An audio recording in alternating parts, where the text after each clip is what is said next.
My name is Clare and I am 33 years old.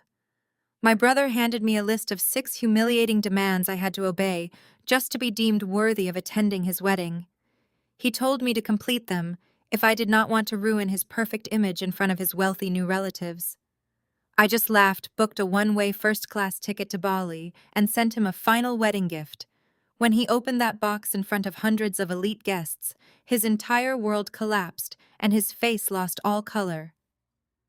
Before I continue this story, let me know where you are watching from in the comments below. Hit like and subscribe if you have ever had to deal with entitled family members who severely underestimated what you are actually capable of.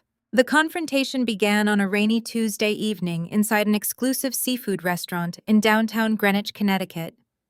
Crystal chandeliers cast a cold light over the white tablecloth as my brother Jason, who is 35, slid a thick cream-colored envelope across the table toward me. Beside him sat his bride Dominique. She is 32, a stunning African-American woman draped in head-to-toe designer clothing, swirling her martini with a perfectly manicured hand and looking at me like I was a stain on her expensive shoes. I opened the envelope expecting a traditional wedding invitation. Instead, I pulled out a heavy paper titled Wedding Attendance Requirements. I stared at the bold font, feeling my pulse quicken, but I kept my face entirely neutral. Jason leaned back in his leather chair, adjusting his tie with a deeply smug grin. He yelled across the table, making absolute sure the neighboring wealthy diners could hear his every single word. "Read them carefully, Claire," Jason said loudly. "Dominique and I are hosting a highly exclusive society event in the Hamptons. Her family flies in circles you cannot even begin to comprehend.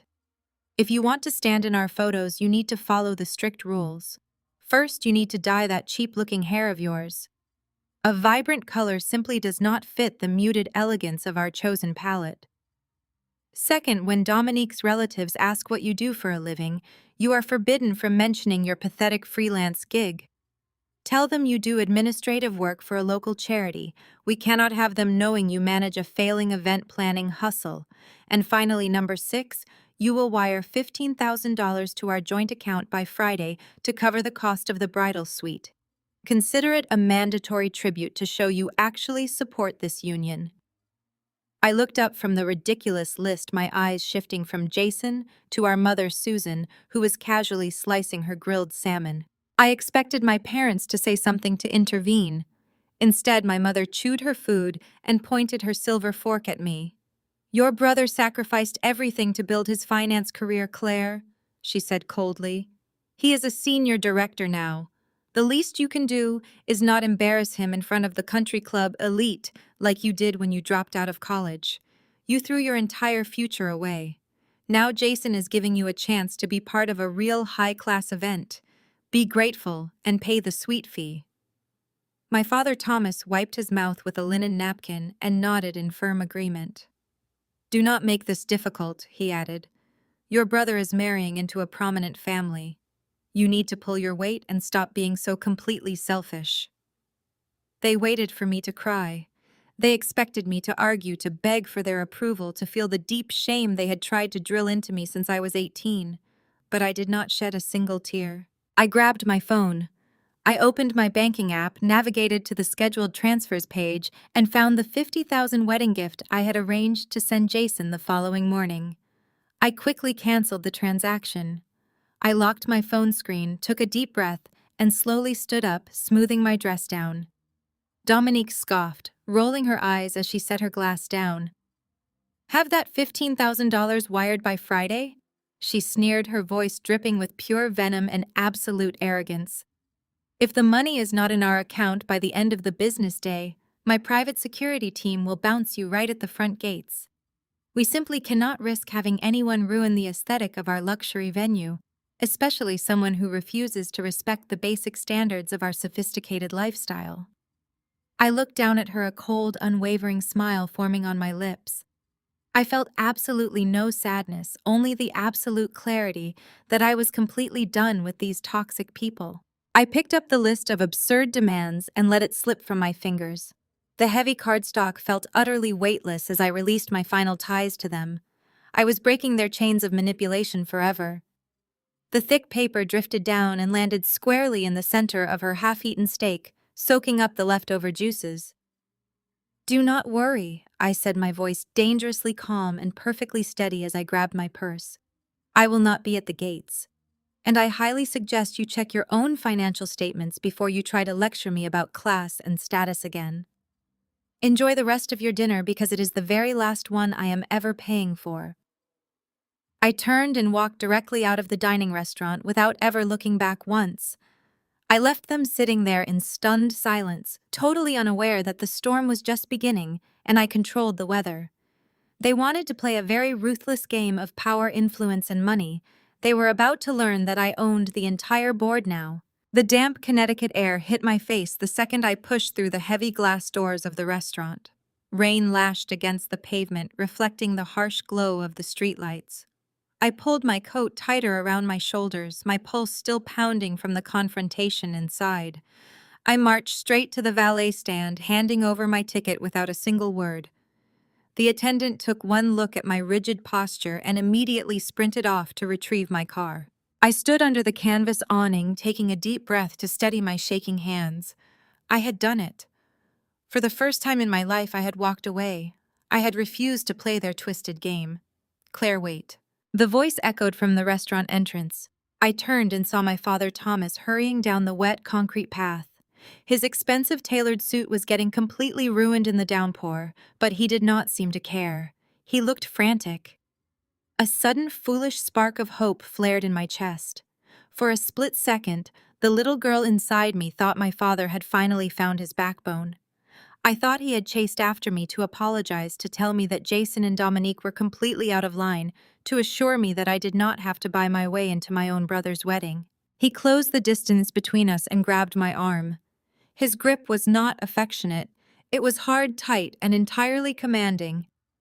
"Stop making a scene and get back inside." Thomas hissed, his voice dropping to a harsh whisper so the valet staff would not hear. The spark of hope extinguished instantly, replaced by a cold and hollow ache. I looked down at his hand digging into my coat sleeve, then up into his angry eyes. "I am not making a scene, Dad. I am leaving." "You are acting like a petulant child." He snapped, his grip tightening until it genuinely hurt. "You always do this. You always have to ruin your brother's moment because you cannot stand that he is more successful than you. Stop being so incredibly selfish." "Selfish," I repeated the word, tasting bitter in my mouth. "He wants me to pay $15,000 for a hotel room I will not even sleep in just so his fiancée can feel superior. And I am the selfish one." "Your brother is under immense pressure right now," Thomas fired back, pointing a finger directly in my face. "His investment fund is going through a massive audit. The partners are breathing down his neck. Dominique's family expects a certain standard. They come from elite money, Clare. They are looking for any reason to look down on us. Jason needs this wedding to be absolutely flawless to secure his position in their social circle. So I have to fund his social climbing?" I asked, my voice dangerously flat. "You have to support your family," he countered fiercely. "You owe him this. We spent our entire lives cleaning up your messes. Do you have any idea how embarrassing it was when you dropped out of college? We had to face all our friends and explain why our daughter could not handle a simple business degree while Jason was landing internships on Wall Street. You humiliated us. You owe him for being the family disappointment." I stared at the man who was supposed to protect me. For 33 years, I had believed my father was just a passive bystander to my mother and brother's cruelty. I had convinced myself that he was just keeping the peace. But standing here in the rain, listening to him weaponize my past trauma to extort money from me, the final veil lifted. He was not a bystander. He was the architect of the golden child dynamic. He fully believed I was worthless. "I do not have $15,000 just lying around," I said, testing him, wanting to see exactly how far he would go. "Then figure it out," he demanded without a second of hesitation. "Take out a loan, max out your credit cards, sell that rusted car of yours. I do not care what you have to do. Have the money wired by Friday. It is the least you can do to make up for your pathetic freelance gig. We cannot have Dominique's parents thinking we raised a total failure." My chest tightened, not with sorrow but with absolute clarity. The guilt and obligation that had chained me to this family evaporated into the cold night air. I looked at his hand still gripping my arm like I was a disobedient prisoner. "Let go of me," I said, my voice dropping an octave. Thomas blinked, caught off guard by the sheer authority in my tone. "What did you just say to me?" "I said let go." I yanked my arm back with enough force to break his grip. He stumbled back a half step, his eyes wide with genuine shock. He had never seen me fight back. I had always been the quiet, accommodating scapegoat who took the hits and apologized for bleeding. "Listen to me very carefully," I told him, stepping forward until he was forced to look me dead in the eye. "I am not taking out a loan. I am not maxing out my credit cards. And I am absolutely not giving Jason a single dime for his fraudulent, insecure spectacle of a wedding. You will regret this." Claire Thomas threatened, his face turning an ugly shade of red. "If you drive away right now, you are cutting yourself out of this family forever. You will be entirely on your own. You will have nothing." I smiled, a slow, chilling smile that made my father actually take a physical step back. "I owe him nothing," I said softly, "and I owe you even less." Right on cue, the valet pulled my modest sedan up to the curb. I tipped the attendant, generously opened the door, and slid into the driver's seat. I did not look back at my father standing in the pouring rain.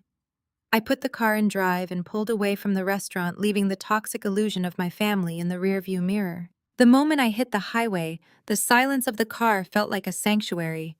But my mind was already racing, piecing together the timeline, the demands, and the slip of the tongue my father had just made. An audit. Jason was going through an audit. I tapped a button on my steering wheel, activating the Bluetooth system. The phone dialed my senior wealth manager, David. He answered on the second ring, his voice crisp and professional despite the late hour. "Good evening, Claire. Do you need something?" "Yes, David," I said, accelerating into the fast lane. "Change of plans for the weekend. Cancel my Hamptons reservation immediately." "Understood. Should I reroute your schedule?" "Book the private jet. I am going to the Bali villa. Tell the flight crew we are wheels up by tomorrow afternoon. But before you do that, I need you to initiate a priority task." "I am ready," he replied instantly. "Pull the financial filings for Jason's investment firm. Dig into everything. The offshore accounts, the municipal bonds, the quarterly losses. I want a full forensic sweep on my desk by the time I land in Indonesia." My father just let it slip that Jason is going through a massive audit. "I want to see exactly what this audit is about. It will be done, Claire. Safe travels." Safe. I ended the call. The rain washed over my windshield as I drove into the night. My hands gripped the steering wheel of my understated sedan, a vehicle I purposely drove to avoid drawing attention. It was a stark contrast to the Gulfstream jet waiting for me on the tarmac. For years, I had allowed my family to believe their own lies about me. I had let them think my departure from college was a shameful defeat, never mentioning that I left because I had secured seed funding for a real estate venture that skyrocketed into a multi-million-dollar empire. Aura Holdings was a ghost in the financial sector, a quiet giant that managed assets for the global elite, and I was the phantom architect behind it all. My father thought he was delivering a crushing blow when he told me I would have nothing without them. The reality was that I had everything, and they were the ones standing on a precipice. The pieces of the puzzle were rapidly clicking into place. Jason demanding an exorbitant fee for a bridal suite. Dominique insisting on a luxury venue they clearly could not afford on a standard director salary. My father sweating in the rain, desperate for my meager $15,000 to help plug a hole in a sinking ship. An audit in the finance world was rarely a routine matter when a manager was scrambling for cash. They thought they had backed a helpless, pathetic failure into a corner. They thought I would crumble under the weight of their judgment and sacrifice my own stability to fund their delusions of grandeur. They had absolutely no idea they had just handed a loaded gun to the CEO who owned the very ground they walked on. I pressed down on the accelerator, feeling the engine roar to life. The storm outside was fierce, but the storm I was about to unleash on Jason and Dominique would be completely devastating. 3 days later, the morning sun reflected harshly off the towering glass facade of the Atlas Innovation Center in downtown Manhattan. The lobby was a symphony of corporate efficiency, filled with the hum of espresso machines, the clicking of leather shoes on polished marble, and the hushed conversations of tech entrepreneurs. It was a space designed for the elite, yet projecting a mid-tier co-working aesthetic on the ground floor to attract young startup talent. Susan and Thomas pushed violently through the heavy revolving glass doors, completely shattering the quiet, focused professionalism of the room. Susan wore a stiff-tailored beige trench coat, clutching her designer handbag tightly against her side like a weapon. Thomas followed behind her, his face flushed red with a volatile mixture of exertion and deeply ingrained entitlement. They marched directly past the security turnstiles, ignoring the polite protests of a guard, and zeroed in on the main reception desk. Behind the massive slab of pristine white marble stood Marcus, a remarkably poised and immaculately groomed receptionist. He offered a polite practiced smile as my parents stormed up to his workstation. "Good morning," Marcus said, keeping his voice level. "How may I direct you today?" Susan slammed her hand flat against the cold marble counter. The sharp smack echoed across the lobby, causing several nearby professionals to look up from their laptops. "I am looking for my daughter," Susan demanded, her voice loud and grating. "Her name is Clare. I know she rents a desk somewhere in this massive building. Page her immediately and tell her she needs to get down here this very second." Marcus maintained his professional composure, his fingers gliding quietly over his sleek keyboard. "I can certainly check the directory for you, ma'am. Do you have a scheduled appointment with Claire this morning?" Thomas stepped forward, crowding the desk and trying to use his physical presence to intimidate the young man. "We do not need an appointment to see our own daughter. She was supposed to wire $15,000 to her brother this morning for his wedding. She is ignoring our calls, and we are not leaving this lobby until she writes that check. Just call whatever tiny supply closet she is hiding in and tell her Thomas and Susan are waiting right here." "I apologize," Sir Marcus replied, his tone perfectly polite but firm. "But I cannot allow unescorted guests past the lobby without direct authorization. If you would like to take a seat in the waiting area, I will see what I can do." Susan let out a sharp, mocking laugh. She turned to Thomas, shaking her head in exaggerated disbelief, making absolutely sure her voice carried across the echoing lobby. "This is exactly what I expected," Susan announced loudly to no one in particular. "She surrounds herself with these arrogant gatekeepers to make her pathetic little freelance gig seem important. She is a deadbeat assistant playing pretend." "Ma'am, please lower your voice," Marcus requested, glancing toward the security guards who were now slowly converging on the desk. "Do not tell me to lower my voice," Susan shrieked, leaning over the counter. "You have no idea who you are dealing with. She has been a jealous failure since she was 18. She threw away her entire college education because she was too lazy to do the work. And now she is trying to ruin my son's high society wedding out of pure, unadulterated spite. My son is a senior director in finance. He is marrying into a family with real wealth and real connections. Claire is nothing but a bitter disappointment who cannot even afford to pay a simple bridal suite fee." Thomas nodded aggressively, pointing a thick finger at Marcus. "You work for a shared office space, kid. Do not overstep. Page her right now, or I will personally call your building manager and have you fired before lunch.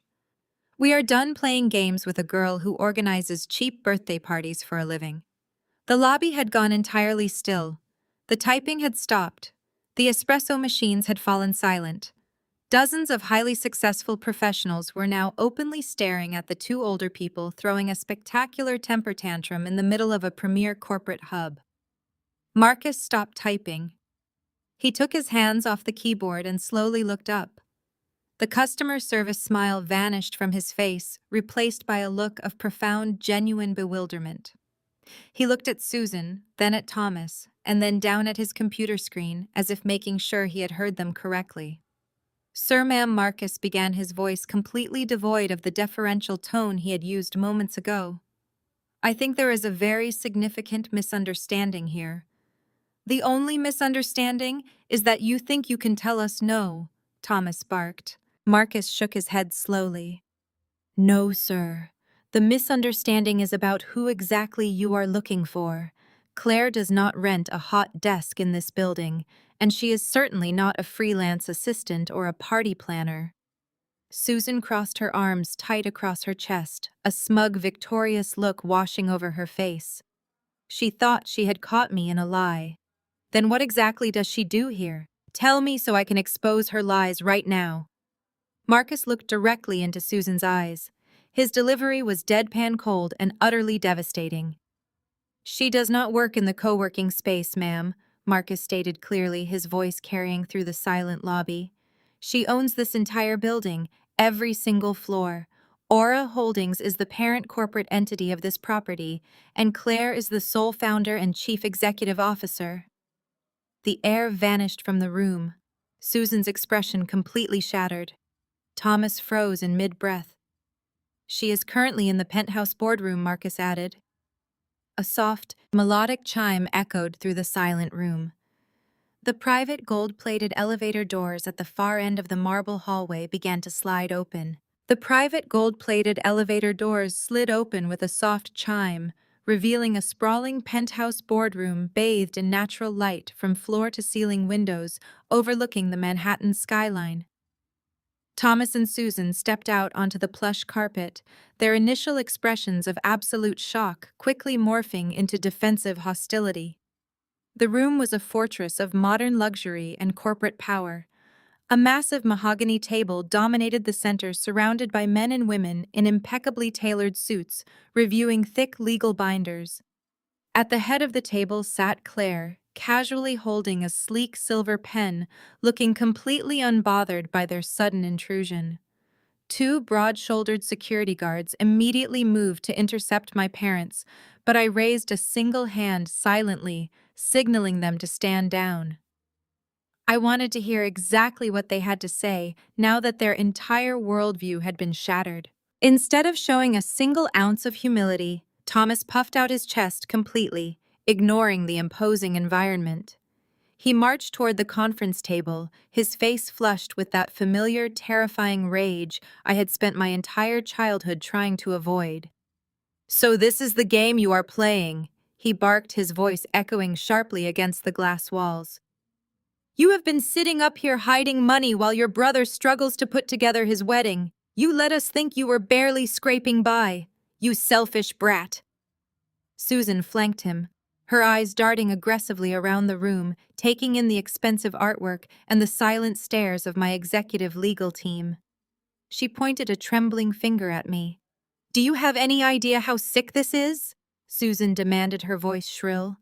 "Your brother is out there taking on massive debt to uphold the family reputation, and you are sitting in a penthouse hoarding wealth. You owe him that money. Write the check immediately and stop trying to upstage Jason. He is the real success in this family, not you." I did not flinch. I did not shrink down in my chair the way I used to when I was 18 and desperate for their approval. I simply set my pen down on the mahogany table. The sharp click silenced the room. I looked at the two people who had spent my entire life making me feel completely worthless, and I felt absolutely nothing. You walked past a dozen security checkpoints, ignored my receptionist, and stormed into a private corporate acquisition meeting to demand a $15,000 tribute for a brother who sent me a list of humiliating demands. I stated, my voice dangerously calm and perfectly level.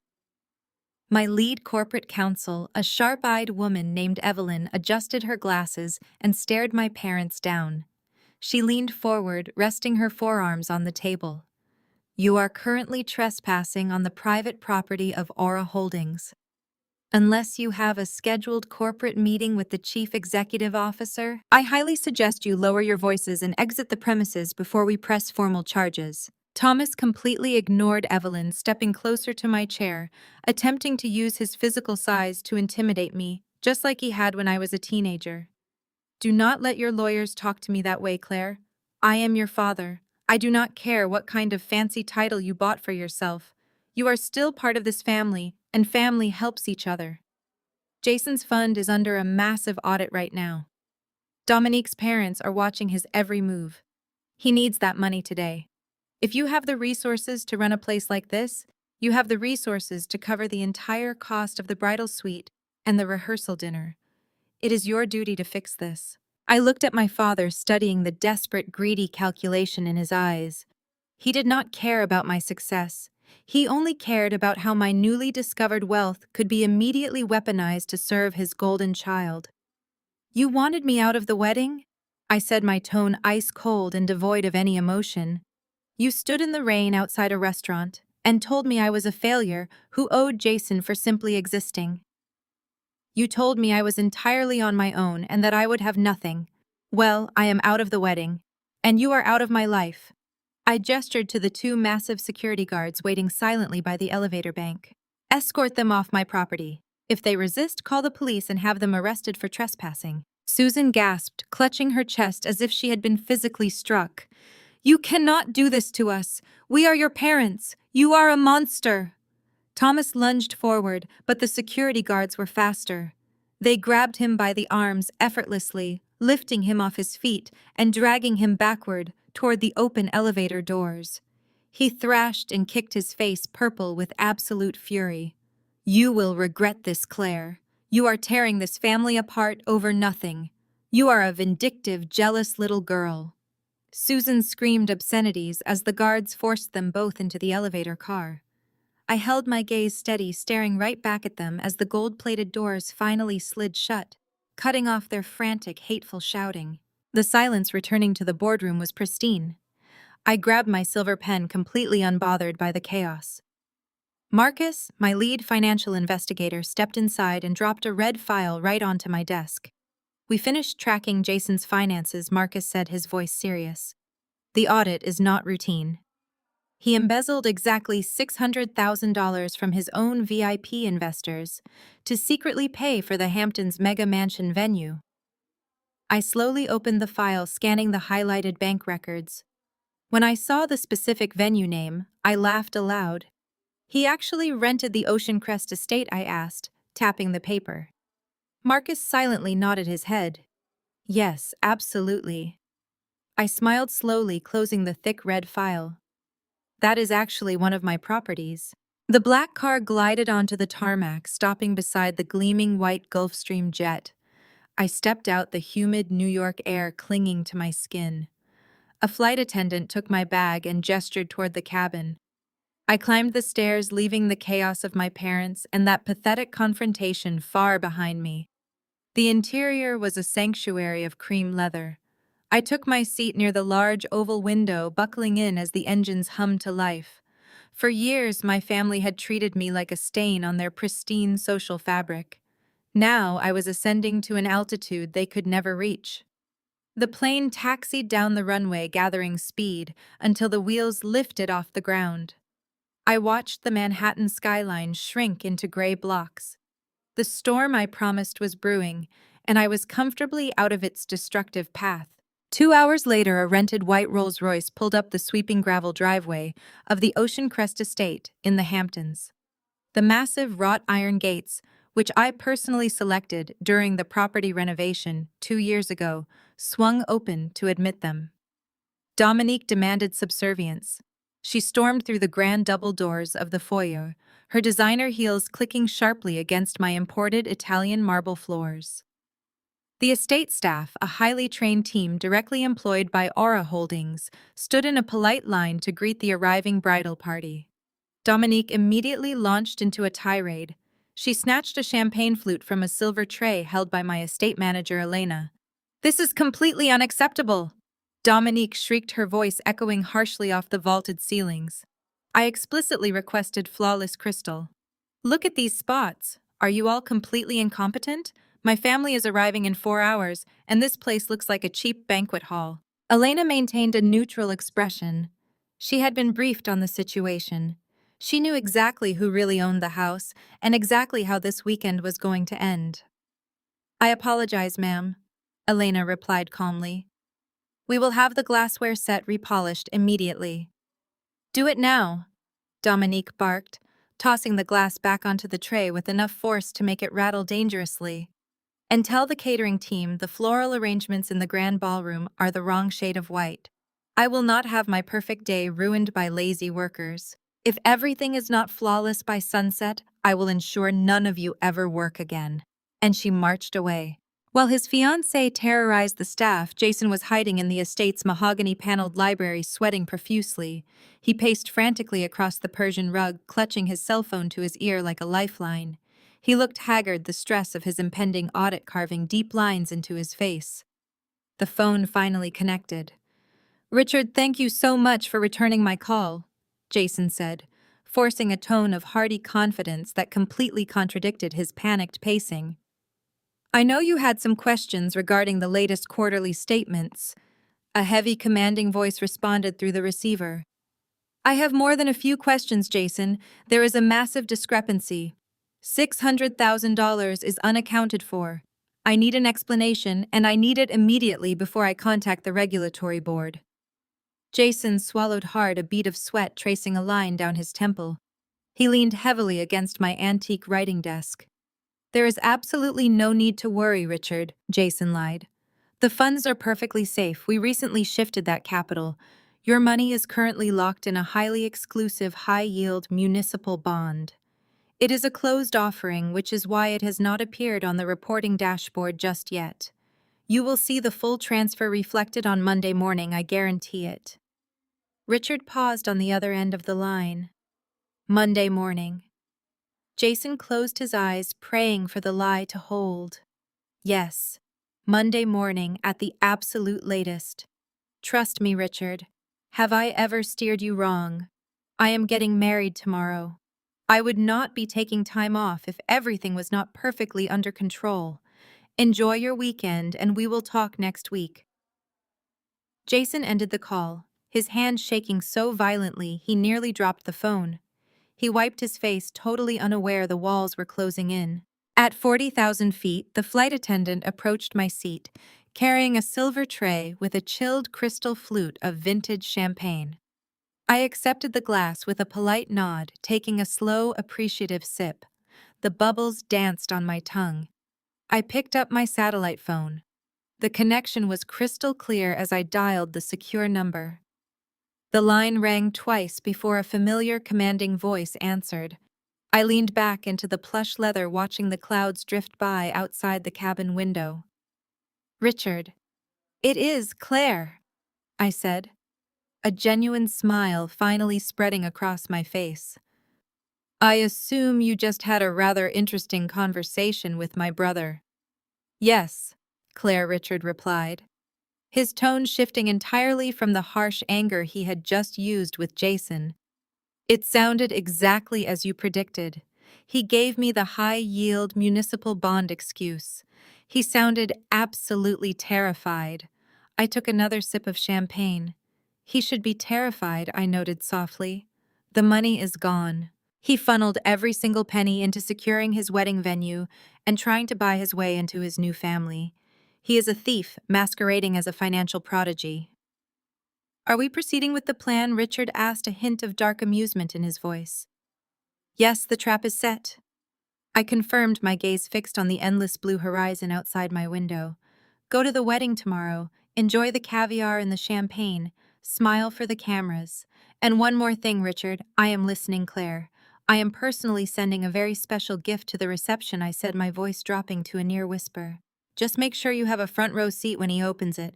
The warm evening breeze off the Atlantic Ocean did nothing to cool the suffocating tension inside the dining pavilion of the Ocean Crest estate. Crystal chandeliers, hastily repolished under Dominique's ruthless commands, cast a fractured light across tables draped in imported white silk. A string quartet played softly, attempting to provide a sophisticated soundtrack to an event built entirely on stolen money and lies. Jason stood near the head table, adjusting his bespoke tuxedo. He checked his luxury watch for the fourth time in 10 minutes, his smile tight. He had spent the last several hours burying the sheer terror of his phone call with Richard under layers of expensive cologne and forced arrogance. Tonight was about cementing his new reality. He needed to survive the weekend, marry Dominique, and gain access to her family's extensive trust funds.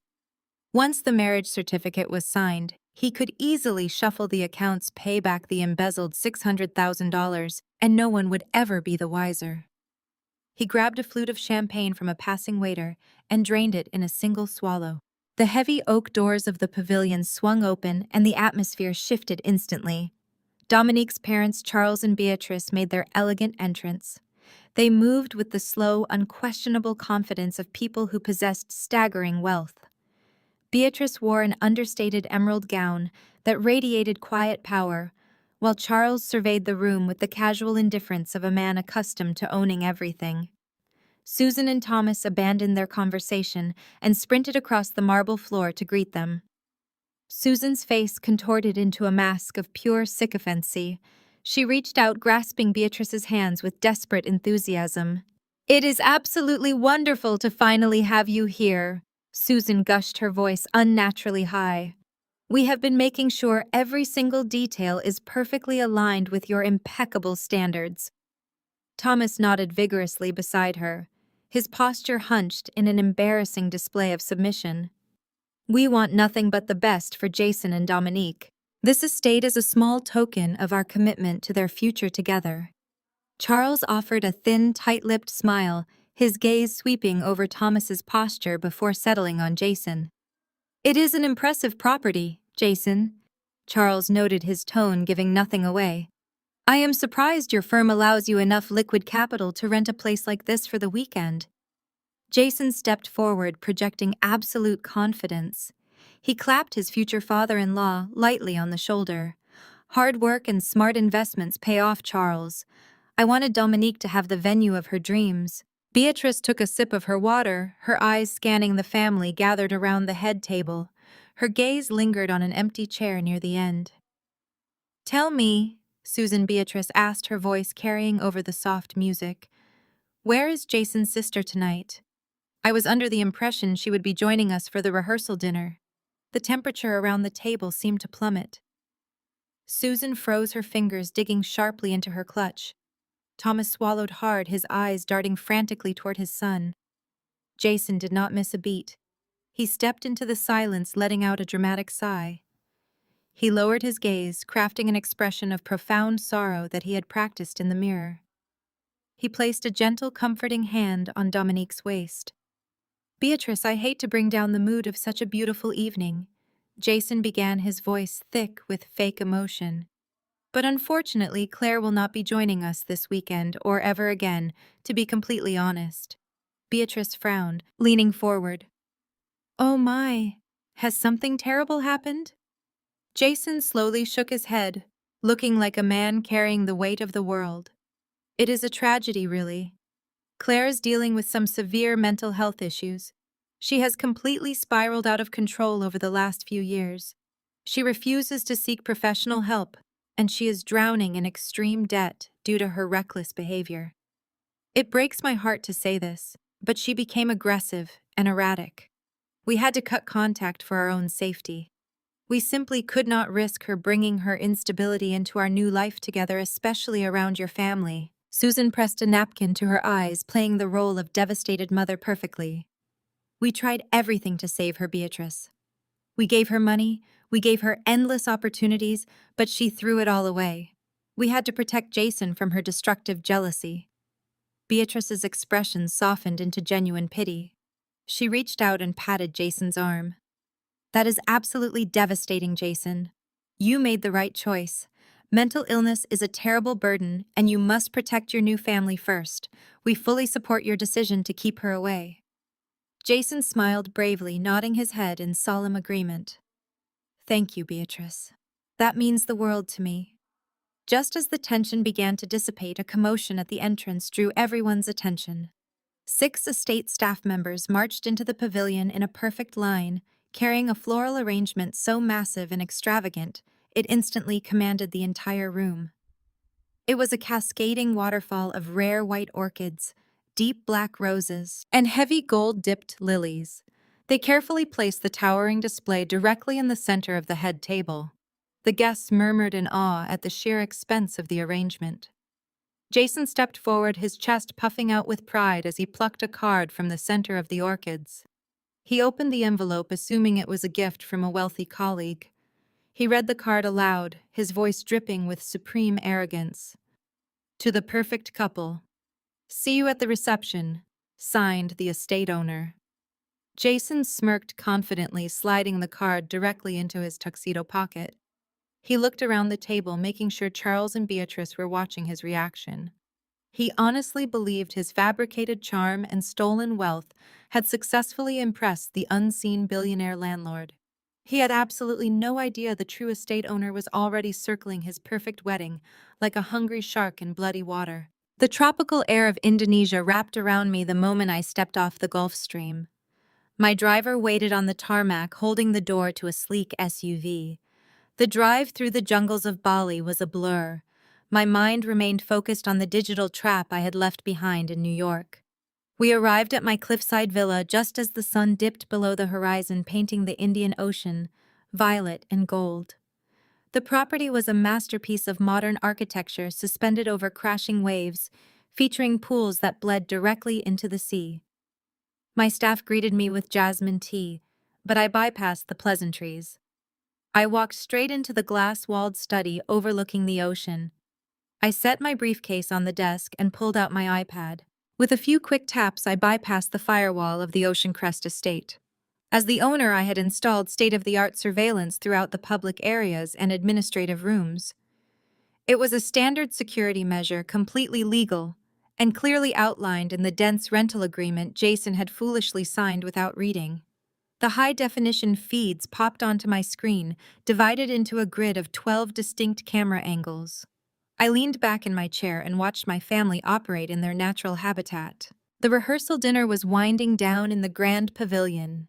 Guests were migrating toward the open bar and the terraced lounge areas. I tapped on the audio feed for the main patio. My mother and father were holding court with a group of Dominique's wealthy aunts and uncles. Susan was swirling a glass of sparkling water, her face arranged in a mask of practiced tragedy. She was performing the role of the long-suffering mother with absolute precision. "It has been a nightmare," Susan told a woman dripping in diamonds. "We gave Clare every possible advantage. We begged her to apply herself. But some people refused to be helped. She spent her 20s bouncing from one pathetic gig to another, constantly begging Jason for handouts. He is too generous, really. He kept trying to save her, but her jealousy became entirely toxic. We had to cut the cord to protect his peace before the wedding." Thomas nodded grimly. "It is a tragedy. But tonight is about Jason and Dominique. We refuse to let Claire's failures cast a shadow over their perfect weekend." I watched them construct this elaborate fiction painting, me as a desperate parasite, to elevate their own social standing. They were deeply entrenched in their delusions. I felt a sharp pang of disgust, but it vanished as quickly as it came. They were digging their own graves with every single word. I switched my attention to a different camera feed. Dominique was berating a bartender in the corner of the ballroom, her face flushed with entitlement, but my eyes bypassed her, searching the grid for the groom. I finally spotted Jason. He was slipping away from the crowd, his posture rigid, constantly glancing over his shoulder. He hurried down the north corridor, moving away from the festivities and directly toward the restricted administrative wing of the estate. I tapped the camera, labeled Private Office. The heavy oak door swung open, and Jason slipped inside, locking the deadbolt behind him. He looked completely unhinged. His tie was loosened, his hair was disheveled, and his chest heaved as if he had sprinted a mile. He collapsed into the leather chair behind the desk and pulled his laptop from his satchel. His hands were shaking so violently he dropped his mouse twice. I zoomed in on the feed. The resolution was sharp enough to read the headers on his screen. He was accessing his firm's internal client portal. He opened a PDF document bearing Richard's name and account numbers. It was the quarterly statement. I watched, fascinated and utterly repulsed, as my brother opened a secondary program and began slicing the digital document apart. He was altering the numbers.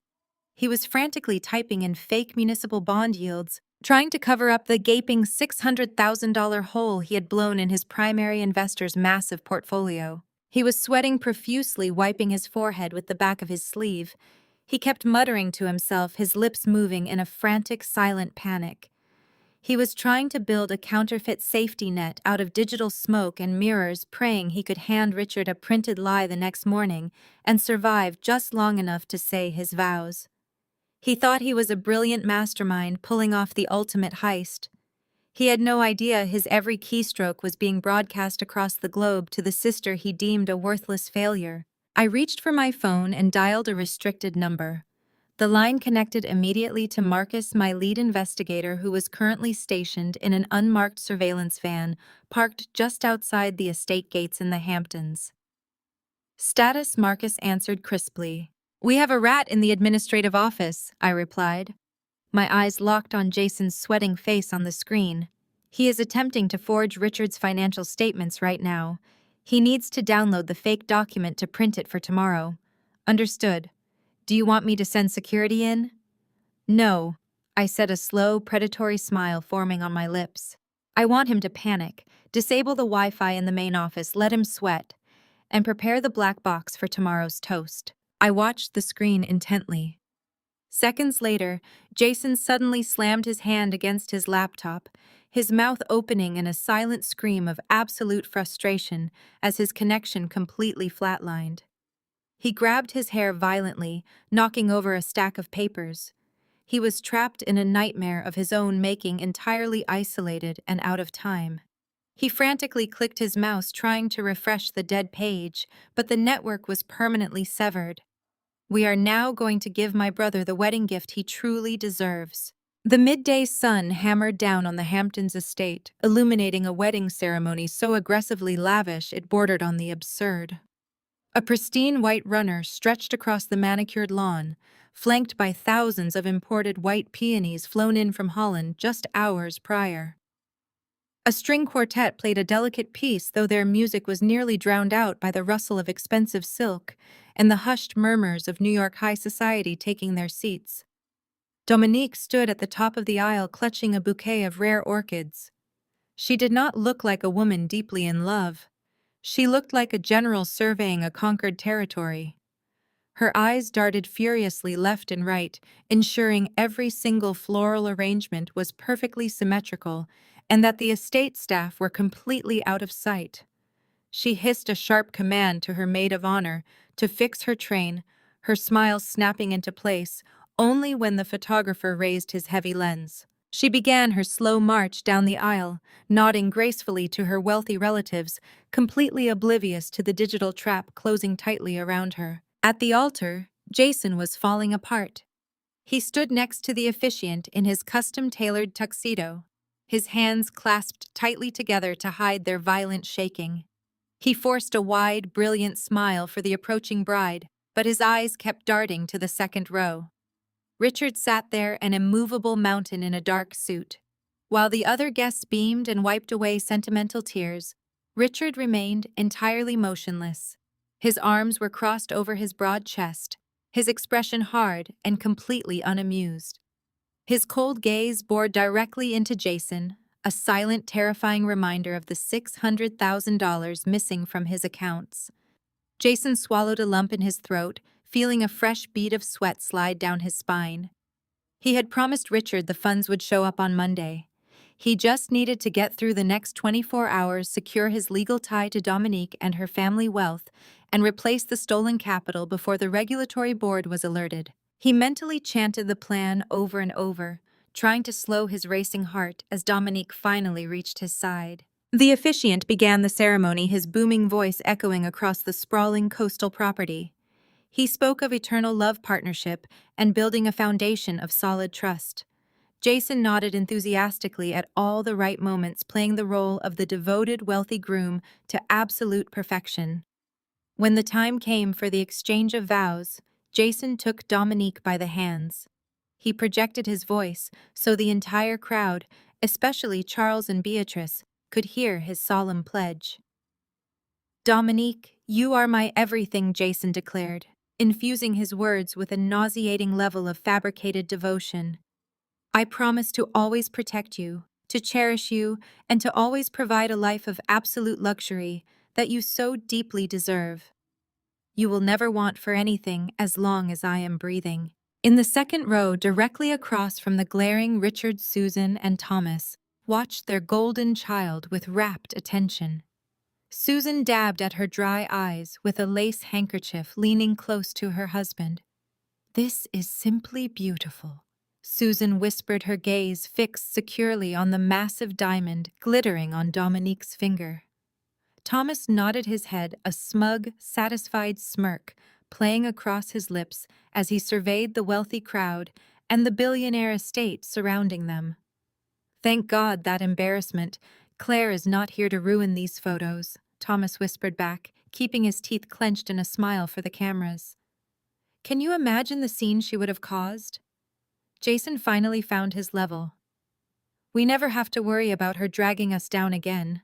Susan patted his knee in absolute agreement, confident that they had successfully excised the only failure from their perfect family tree. The officiant officially pronounced them husband and wife, prompting a roar of enthusiastic applause from the assembled guests. Jason kissed his new bride, a surge of adrenaline momentarily overriding his crushing financial panic. He had done it. He had secured the bag. They turned to face the cheering crowd, raising their hands in triumph as they began their walk back up the aisle.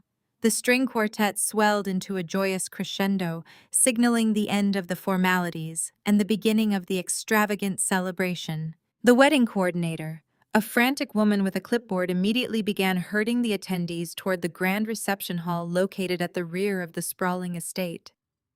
The guests mingled and laughed, holding their custom-printed programs as they meandered down the cobblestone paths. Champagne flutes were distributed by servers wearing pristine white gloves. The atmosphere was electric, with the promise of a multi-million-dollar party. As the final guest crossed the threshold into the expansive reception courtyard, a subtle mechanical hum vibrated through the grounds. At the front entrance of the property, the massive, solid iron gates slowly swung on their heavy hinges. With a dull, heavy clank that echoed quietly over the crashing ocean waves, the gates locked shut. Heavy steel deadbolts slid into place, electronically sealed by the master security system. No one in the joyful crowd noticed. No one realized the estate was now completely sealed off from the outside world. 12 time zones away, the sun was just beginning to rise over the Indian Ocean. My Bali command center was bathed in the soft, golden light of dawn. I sat perfectly still in my leather chair, a steaming cup of black coffee resting untouched on the desk. The glowing screens of my security monitors illuminated the dark corners of the room. I watched the aerial drone feed as the iron gates locked my entire family inside the compound. They were all laughing. They were drinking my expensive champagne. I picked up my tablet, my finger hovering directly over the master control application. I took a deep breath and pressed the button. The transition from the sunlit courtyard into the grand reception hall was seamless, masking the reality that the estate had just become a gilded cage. Inside the ballroom, the atmosphere was thick with the scent of roasted truffles and the intoxicating hum of wealth. Waiters in crisp white jackets moved invisibly among the tables, keeping crystal flutes filled with Dom Perignon. The room was a testament to absolute excess. Vaulted ceilings adorned with crystal chandeliers cast a warm, flattering glow over the sea of high society guests. Dominique had spared no expense, unaware that every single dollar funding this extravagant display was sitting on a razor wire of financial fraud. At the head table, the bridal party basked in the adulation of the room. Susan and Thomas looked like they had finally achieved their purpose, rubbing shoulders with politicians and hedge fund managers, utterly convinced their son was the architect of this incredible reality. The soft clinking of a silver spoon against crystal silenced the murmuring crowd. Dominique stood at the center of the head table, her custom silk gown shimmering under the lights. She grabbed the microphone, her posture radiating an arrogant certainty. She looked out over the sea of faces, her smile sharp and calculated. "Thank you all for gathering here tonight to celebrate the merging of our two incredible families." Dominique began, her voice echoing perfectly through the state-of-the-art sound system. "When I look around this magnificent room, I see exactly what Jason and I value most. We are surrounded by high-value elite individuals, people who understand what it takes to succeed in a world that constantly tries to drag you down.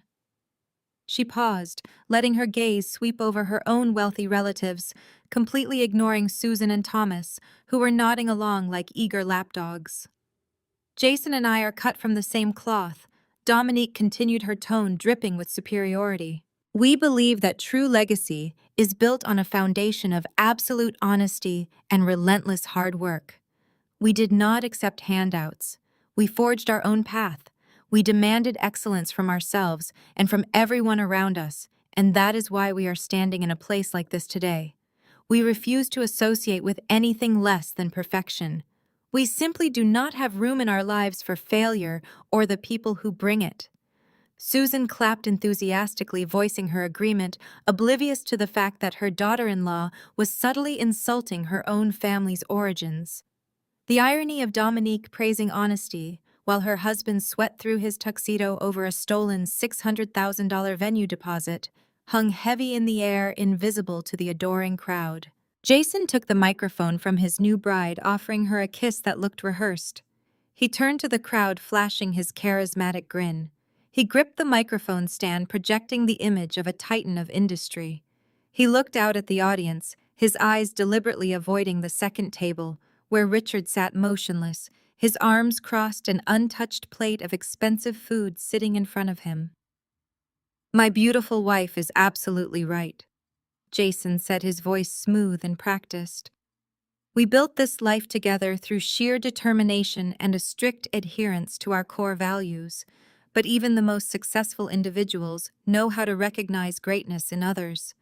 He raised his champagne flute high into the air. "I want to take a special moment tonight to propose a toast. Not just to my bride and not just to our wonderful families who raised us to be the powerhouses we are today.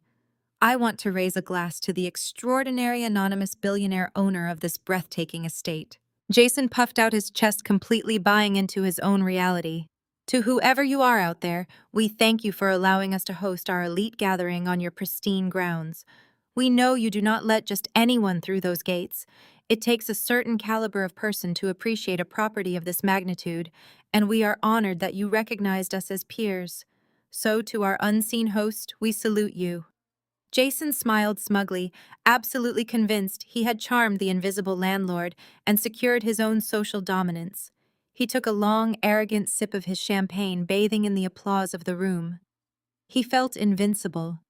He thought he had successfully navigated the danger, outsmarted his investor, and secured his future. The applause was deafening, a chorus of wealthy elites validating Jason's monumental web of lies. But before the clapping could subside, a harsh mechanical grinding noise echoed from the back of the grand hall. The heavy mahogany double doors suddenly swung outward, hitting the interior walls with a resounding crack. The entire room went dead silent.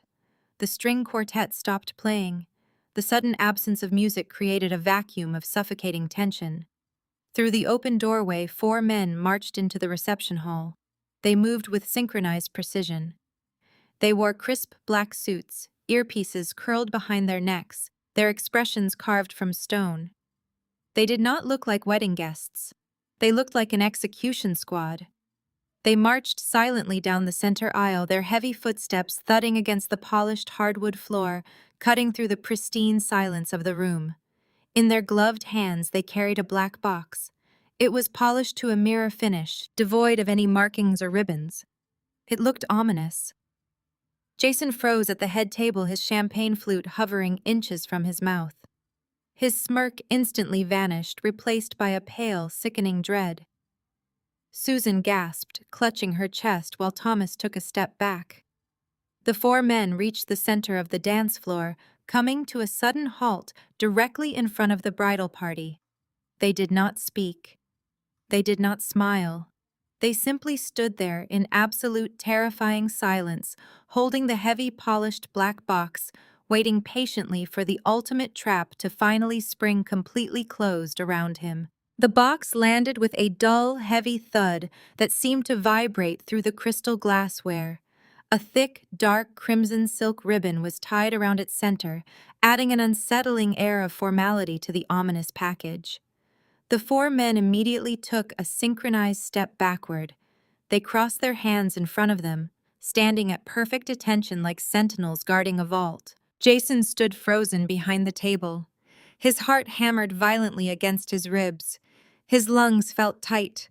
A cold sweat broke out across his forehead, threatening to ruin his flawless styling. He stared down at the black box, his mind racing through 100 different terrifying scenarios. He needed to control the narrative. He needed to assert his dominance before the murmurs of the wealthy crowd escalated into outright panic. He gripped the microphone with a damp, trembling hand. "Ah, it seems the estate owner has sent us a VIP gift," Jason announced, forcing a loud, nervous laugh that echoed awkwardly through the sound system. He flashed a blinding, desperate smile toward the confused guests. "I told you all this place was exclusive. When you operate at a certain level, when you move in these elite circles, you attract the attention of other visionaries." Our anonymous billionaire host clearly recognizes the magnitude of this union. Let us see what kind of extraordinary wedding present he has bestowed upon us tonight. In the front row of the reception tables, Thomas and Susan leaned back in their chairs, practically vibrating with smug satisfaction. They were entirely blinded by their own relentless delusion. They saw exactly what they wanted to see. They saw status. They saw power. They saw their golden boy being elevated to the highest possible echelon of society. Susan nudged Dominique's mother, an arrogant smirk, twisting her features. "Look at him," Susan whispered loudly, making sure the surrounding tables could hear her bragging. "Look at the connections our Jason has built. He commands respect from people we do not even know. This is the caliber of man your daughter married. A man who commands billionaire benefactors to hand-deliver gifts to his head table. He is simply untouchable. He is destined for absolute greatness." Thomas puffed out his chest, nodding his head in fervent agreement. "He is a master of the game. He operates on a completely different frequency than the rest of us." Halfway across the globe, sitting in the quiet dawn light of my Bali command center, I watched this pathetic display of arrogance unfold on my high-definition monitors. I watched Susan and Thomas gorge themselves on the fiction of their son. I watched Dominique preen, believing she had married a titan of industry. And I watched Jason, the architect of this entire crumbling facade, reach out with a shaking hand to pull the dark crimson silk ribbon. They were trapped. They were isolated. They were entirely at my mercy. Jason tugged the silk ribbon. It fell away, sliding silently onto the white tablecloth. He placed his hands on the lid of the polished black box. His mind was frantic with desperate, greedy fantasies. He fully expected to find a set of solid gold keys to a new Italian sports car. He expected the deed to a penthouse suite in Manhattan. He expected a massive, oversized check with enough zeros to cover the $600,000 crater he had blown into Richard's investment portfolio. He expected salvation delivered in a sleek black box. He took a deep breath, puffed out his chest for the cameras, and lifted the heavy lid. He looked inside. The color completely, instantly drained from his face. His skin turned the shade of old parchment. His eyes widened in absolute, unadulterated horror. He did not find gold keys. He did not find a check. He found paper. He reached into the box and slowly pulled out a thick stack of legal documents. The papers were bound by heavy legal clips. The front page bore the official seal of the Securities and Exchange Commission, right above a detailed line-by-line audit of Richard's completely fabricated municipal bond yields. Attached to the audit were high-resolution time-stamped screenshots of Jason sitting in the restricted administrative wing of the estate, frantically altering the digital ledgers just hours prior. Every single lie, every single forged number, every single desperate manipulation was printed in sharp, undeniable black ink. The undeniable proof of his colossal fraud was now resting in his trembling hands. His knees suddenly buckled beneath him. His lungs completely stopped working as panic seized his entire body. The heavy microphone slipped from his slick, sweating fingers. It plummeted straight toward the polished floor. It struck the hardwood with a loud, deafening screech of audio feedback that tore violently through the reception hall like a physical weapon, shattering the grand illusion of his perfect, untouchable life forever. The screech of the microphone echoed off the vaulted ceilings, leaving a ringing in the ears of the 300 guests. For 5 agonizing seconds, nobody moved. The 4 men in black suits remained as statues. Jason stood paralyzed, staring down at the damning stack of paper resting inside the sleek black box. The illusion of his absolute control evaporated, replaced by a hollow, sickening terror.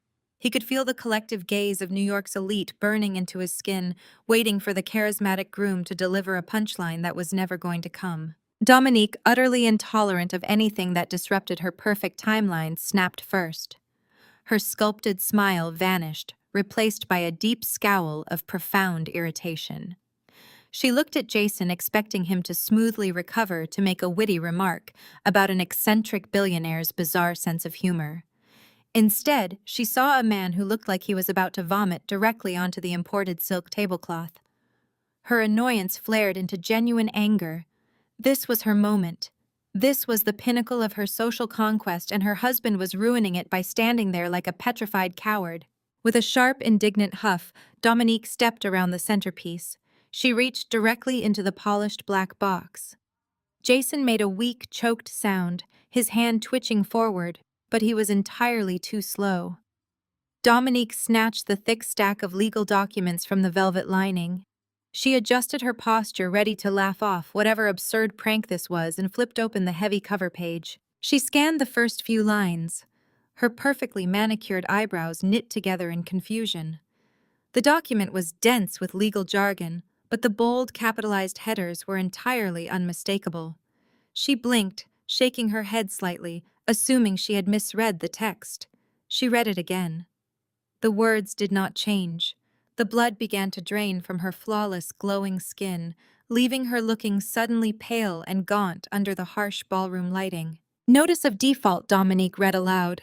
Her voice was steady at first, but a slight tremor betrayed her growing unease. She flipped to the next page, the heavy parchment rustling loudly into the microphone that someone had rushed to place back on its stand. Repossession of vehicles.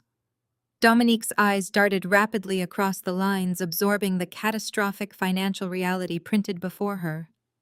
She flipped another page, her breathing turning shallow. Credit card debt exceeding $150,000. She stopped reading and looked up. The devastating silence in the room had morphed into a suffocating vacuum. The elite crowd, previously buzzing with admiration, now stared in rapt, horrified fascination. Dominique turned slowly to face her new husband. Her eyes were wide, flashing with a mixture of absolute confusion and rising fury. "Jason, what is this?" she demanded, her voice echoing through the grand hall, stripping away any pretense of a happy celebration. She shoved the documents toward his chest. "What does this mean? Whose debt is this?" The spell holding Jason captive finally broke. The instinct for self-preservation kicked in, overriding his paralysis. He lunged forward. His hands shot out, fingers grasping desperately for the papers in Dominique's hands. He needed to hide them.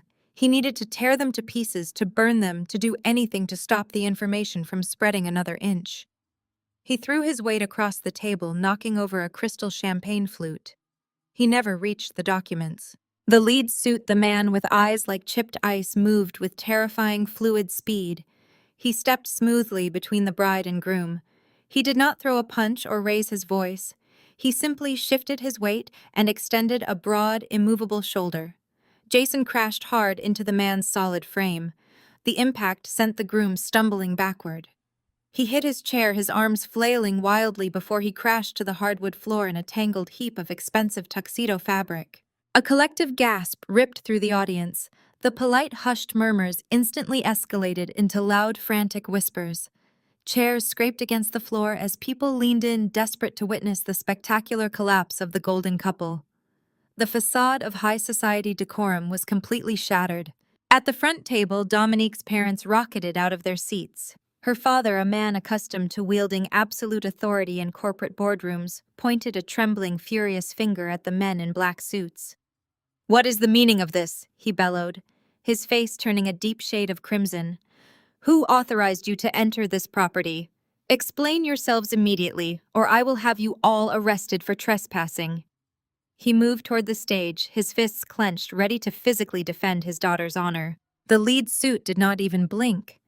He remained perfectly planted between the fallen groom and the stunned bride, a silent, imposing barrier enforcing the delivery of the truth. Before Dominique's father could reach the steps, another figure burst from the second row. Thomas sprinted toward the sweetheart table, his face twisted in a mask of apoplectic rage. He scrambled past Dominique's parents, practically shoving them aside in his frantic rush to protect his son. He hauled Jason up from the floor by the lapels of his ruined jacket, positioning himself as a human shield against the disaster unfolding around them. "This is a prank!" Thomas screamed into the crowd, his voice cracking with hysteria. He pointed wildly at the black box spit flying from his lips. "It is a setup. Claire must have sent this. My worthless daughter has been trying to ruin Jason's life for years. She is a jealous psycho." He turned to the stunned guests, sweeping his arms out in a desperate plea for understanding. "Do not listen to a word of this. It is all fabricated. She hired these thugs to humiliate us because she could not stand to see her brother succeed." Thomas was sweating profusely, his chest heaving as he doubled down on the family's favorite scapegoat. He was entirely convinced that if he screamed loud enough, if he blamed Claire with enough conviction, the wealthy crowd would simply nod and go back to drinking champagne. He believed his own lies so deeply he thought they could alter reality. But the reality of the room had already shifted. The guests were no longer looking at Thomas.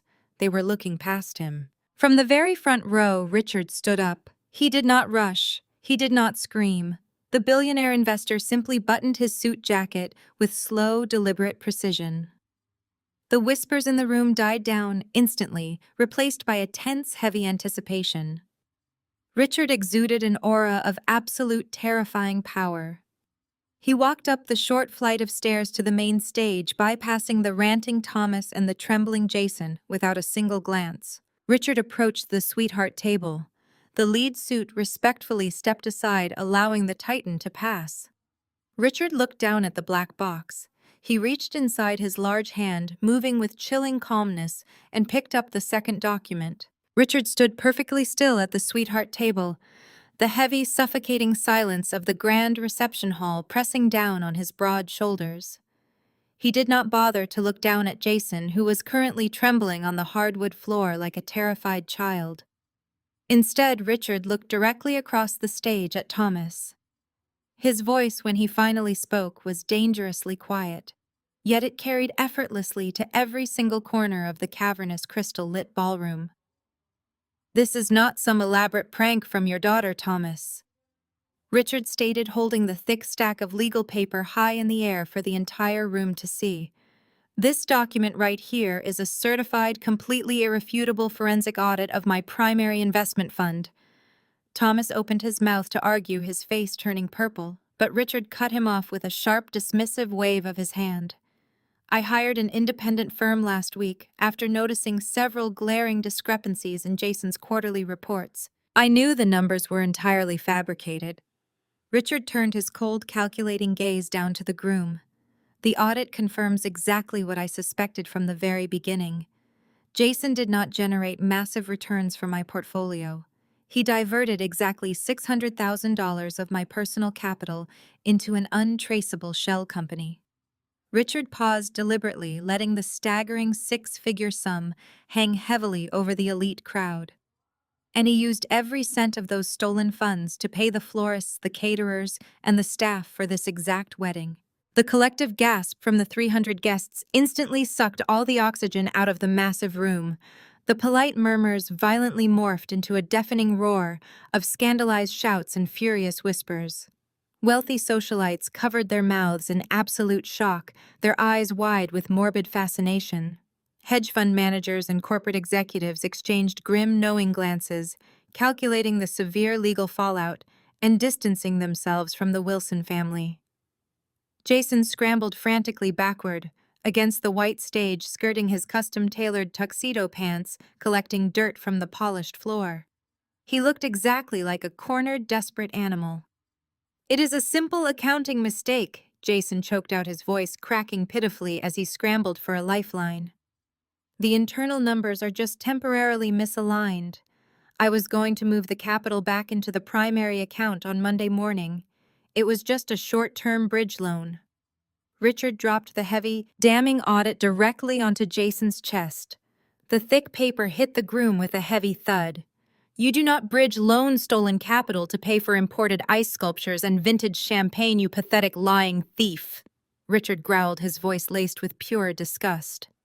You are going to federal prison.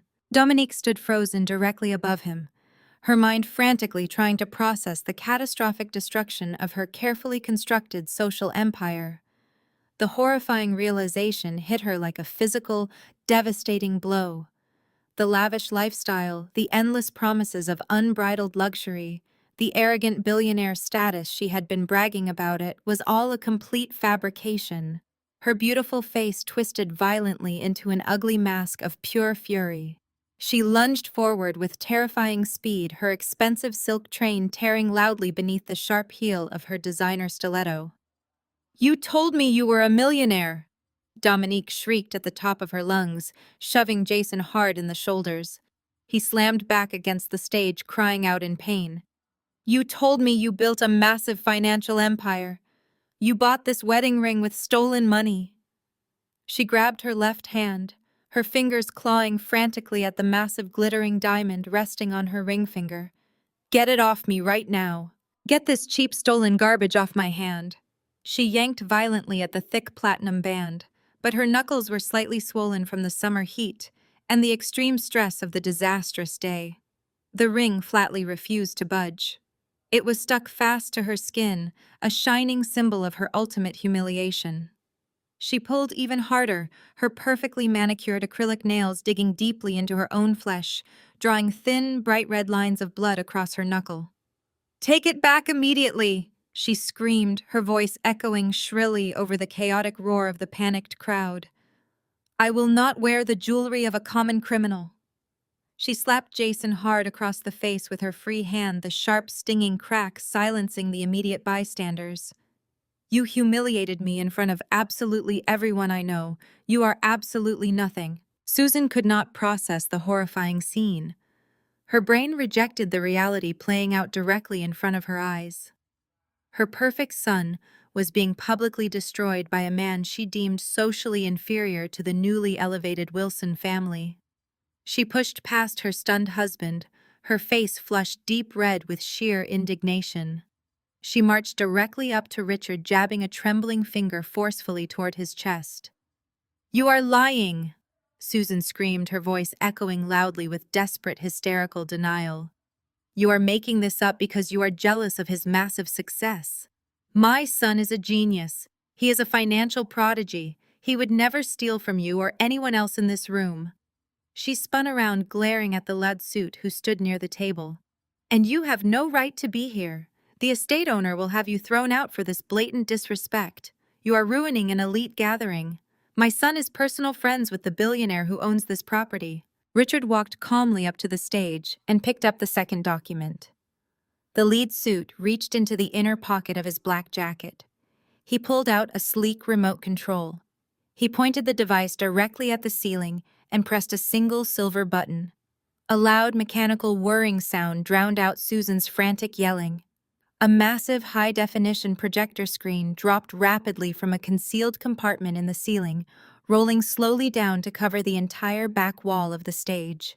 The heavy canvas of the projector screen unrolled with a loud mechanical hum, plunging the stage into temporary shadow before a brilliant beam of light cut through the center of the grand reception hall.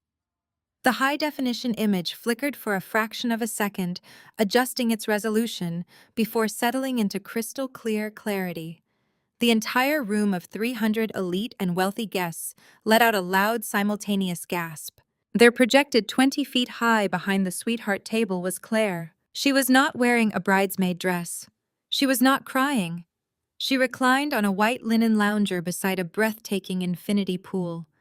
The turquoise water blended seamlessly with the vibrant tropical sunset. She wore a simple silk slip dress, her hair catching the golden hour light. In her right hand, she held a glass of dark red wine. She took a slow sip, looking directly into the camera lens with an expression of absolute tranquility. The contrast between her radiant serenity and the complete devastation unfolding on the New York stage could not have been more extreme. Susan let out a strangled, high-pitched sound, clapping both hands over her mouth. Thomas took a stumbling step backward, his previous rage dissolving into sheer uncomprehending shock. Jason remained frozen on the floor, staring up at his sister's giant projected face, as if looking at a ghost. Claire lowered her wine glass and offered a bright, cheerful smile that dripped with lethal precision. "Hello, Jason," she began, her voice broadcasting flawlessly through the estate's state-of-the-art sound system. "Hello, Dominique? Mom? Dad? I hope the champagne is cold and the truffles are exactly to your liking." The sheer audacity of her casual greeting sent a new wave of frantic whispers cascading through the crowd. Richard stood silently to the side of the stage, his arms crossed, watching the execution of his own form of justice. Claire shifted her weight on the lounger, setting her wineglass down on a small teak table. "You all made it very clear that my presence tonight would be an unacceptable burden." Claire continued, her tone conversational, but cutting. "In fact, Mom, you sent me an email last month with a highly specific list of 6 demands I needed to meet just to be considered worthy of standing in the background of your perfect family photos." She raised her hand and began ticking the items off on her fingers. Demand number 1. I was not allowed to bring a boyfriend because my dating history is apparently an embarrassment. Demand number 2. I was instructed to stay out of the professional wedding portraits because my plain appearance would ruin the aesthetic Dominique worked so hard to curate. Demand number 3. I was expressly forbidden from talking about my pathetic freelance gig because Jason needed his elite colleagues to believe we come from a long line of corporate titans. Susan's face turned a violent shade of magenta. She looked around frantically, realizing that 300 wealthy individuals were currently listening to her toxic parenting being broadcast in surround sound. Dominique glared at her new mother-in-law, her fury momentarily shifting from Jason to the woman who had helped orchestrate this entire nightmare. "I have to say you were absolutely right to worry," Claire said, leaning closer to the camera. "I would have ruined the illusion. I would have been a terrible guest. So I decided to take your advice. I stayed away. I removed myself from your perfect equation. I did not bring a date. I did not ruin a single photograph. And I certainly did not bore your highly valued guests by talking about my pathetic little gig. I packed a bag and came to Bali instead." Jason scrambled to his knees, his hands gripping the edge of the stage. "Turn it off!" he screamed at the men in black suits.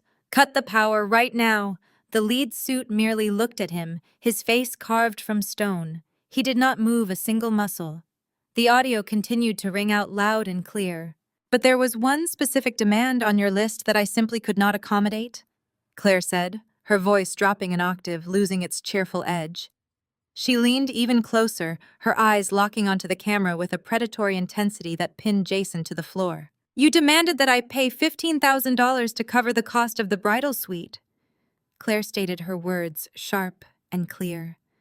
"You said it was the absolute least I could do to support my brother's monumental success. You told me it was my duty to contribute to the family legacy since I had failed to build one of my own." Thomas opened his mouth to shout another denial, but his voice failed him completely. He simply stared up at his daughter, the daughter he had spent a lifetime diminishing, finally sensing the massive, inescapable trap she had laid for them. "I thought about transferring the money," Claire continued, picking up her wineglass once again. "I really did consider wiring that $15,000 straight into your account, Jason. But then I realized something rather important. It felt like a massive conflict of interest." Dominique stopped trying to pull the stuck ring off her finger. She stared up at the screen, her chest heaving, the pieces of the puzzle violently slamming together in her mind. "You see, I decided to waive the bridal suite fee entirely," Claire said, swirling the red wine gently in her glass. "I waived the fee for the suite. I waived the fee for the grand reception hall, and I waived the security deposit you tried to steal from Richard. I waived all of it because as the founder and chief executive officer of Aura Holdings and as the sole legal owner of the Ocean Crest estate, I have a very strict personal policy." Claire took a final, triumphant sip of her wine and smiled directly at Jason. "I do not charge myself rent." The sheer weight of Claire's words crashed down upon the grand reception hall like a collapsed roof. The absolute certainty in her voice left no room for denial, no margin for misinterpretation. Jason dropped heavily to his knees on the hardwood floor, the impact echoing dully through the sudden, suffocating silence. His legs had simply stopped supporting his weight, buckling beneath him like wet paper. He stared blankly upward at the massive projector screen, his jaw slack, his chest heaving with shallow, panicked gasps. The magnificent, sprawling, multi-million-dollar estate he had paraded around as his own personal playground, the exclusive property he had used to secure Dominique's hand. And Richard's massive investment belonged entirely to the sister he had mercilessly ridiculed his entire life. He was kneeling in her house, surrounded by the very people he had so desperately tried to impress with his entirely fabricated wealth. The profound irony of his situation was a physical weight pressing down on his neck, pinning him to the floor. He had built an empire of lies, and the foundation was owned by the one person he deemed entirely worthless. At the front table, Thomas and Susan looked as though all the oxygen had been violently sucked from their lungs. Thomas clutched his chest, his face turning an alarming shade of mottled purple. His grand illusion of siring a financial titan shattered into a million jagged pieces, raining down around him. He could not comprehend the magnitude of the deception. Susan gripped the edge of the table, her knuckles white, her mouth opening and closing like a suffocated fish. The elite social empire she thought she had finally conquered was a complete mirage, and the architect of her ultimate public destruction was her own discarded daughter. Dominique stood frozen, her eyes darting frantically from the towering image of Clare on the screen to the pathetic kneeling figure of Jason on the floor. The horrible, suffocating reality of her situation crystallized in her mind with terrifying clarity. She had not married a visionary tycoon. She had not married into elite wealth. She had tied herself legally and socially to a desperate lying thief who was currently facing federal prison. Every smug comment she had made, every arrogant boast to her high society friends, every sneer directed at Clare during the rehearsal dinner came rushing back to burn her. The humiliation was absolute. It was a physical agony that demanded an immediate violent release. She could not breathe. She could not think. The betrayal consumed her entire being. The polished veneer of the high society bride completely vanished. Dominique turned absolutely feral. She let out a guttural shriek that tore through the silence. She spun around, her wild eyes locking onto the towering 5-tier wedding cake resting on a crystal display table. The cake was a masterpiece of spun sugar and edible gold, costing more than most people earned in a year. Dominique did not care. She lunged blindly at the display, her manicured hands plunging deep into the pristine white frosting and delicate vanilla sponge. She grabbed a chunk of the bottom tier, tearing it from the supports. With a scream of pure, unadulterated rage, she hurled the heavy mass of cake and fondant directly at Jason. The projectile struck him squarely in the chest, exploding in a shower of white frosting that splattered across his tear-stained face and ruined his custom-tailored tuxedo. "You made me marry a broke criminal in his sister's house!" Dominique shrieked, her voice cracking with sheer hysteria. She grabbed another handful of cake, hurling it blindly at his kneeling form. "You told me you were a millionaire. You bought this ring with stolen money." Susan, witnessing the violent destruction of her son's wedding and the complete collapse of her social standing, snapped out of her paralyzed shock. Her lifelong habit of deflecting blame and gaslighting reality kicked in with vicious intensity. She entirely refused to accept that Jason was at fault. She refused to acknowledge the undeniable proof resting on the sweetheart table. She needed a target, and the target was currently sipping wine on a 50-foot screen. Susan abandoned the ruined cake and the weeping groom. She marched directly toward the projector screen, her face twisted into a mask of furious, desperate denial. She pointed a trembling, accusatory finger up at the image of her daughter. "Clare, you planned this. You embarrassed us in front of these people. Fix this right now, or you are dead to me!" Susan screamed, her voice shrill and echoing wildly off the vaulted ceilings. The command hung in the air, a pathetic, powerless threat from a woman who had just lost absolutely everything. The stunned crowd watched the screen, waiting for the billionaire CEO to flinch, to apologize, to revert to the subservient role her mother demanded. On the screen, Clare did not flinch. She did not raise her voice. She slowly took a sip of her wine, savoring the vintage before lowering the glass. Her expression transformed into something entirely devoid of emotion. She looked down at the camera lens. "I'm already dead to you, Mom. I have been since I was 18, but Richard isn't," Claire said, her voice completely flat. She nodded to Richard on the stage. Richard calmly pulled out his phone and said, "Bring them in." Richard's command hung in the air for only a fraction of a second before the reality of his words materialized. A distant, high-pitched wail cut through the heavy, suffocating silence of the grand reception hall. The sound grew louder with terrifying speed, multiplying rapidly as a fleet of local police cruisers violently converged on the sprawling grounds of the Ocean Crest estate. The heavy oak doors of the ballroom remained shut, but the visual confirmation of Jason's doom arrived immediately. Brilliant flashes of red and blue light pierced the magnificent stained glass windows lining the eastern wall of the hall. The colorful, chaotic illumination swept across the panicked faces of the elite guests, casting long, frantic shadows against the vaulted ceilings. The illusion of a high society wedding was completely replaced by the chaotic reality of an active crime scene. The terrified string quartet, who had been completely frozen in place for the last 10 agonizing minutes, hurriedly packed their expensive instruments and fled. Guests scrambled backward, knocking over gilded chairs and crystal centerpieces in their haste to distance themselves from the sweetheart table. Richard stood completely motionless on the grand stage, the primary architect of this highly specific destruction, watching the flashing red lights with absolute cold satisfaction. He had promised ruin, and the authorities had arrived to collect. The sound of the approaching sirens finally broke through Jason's shock.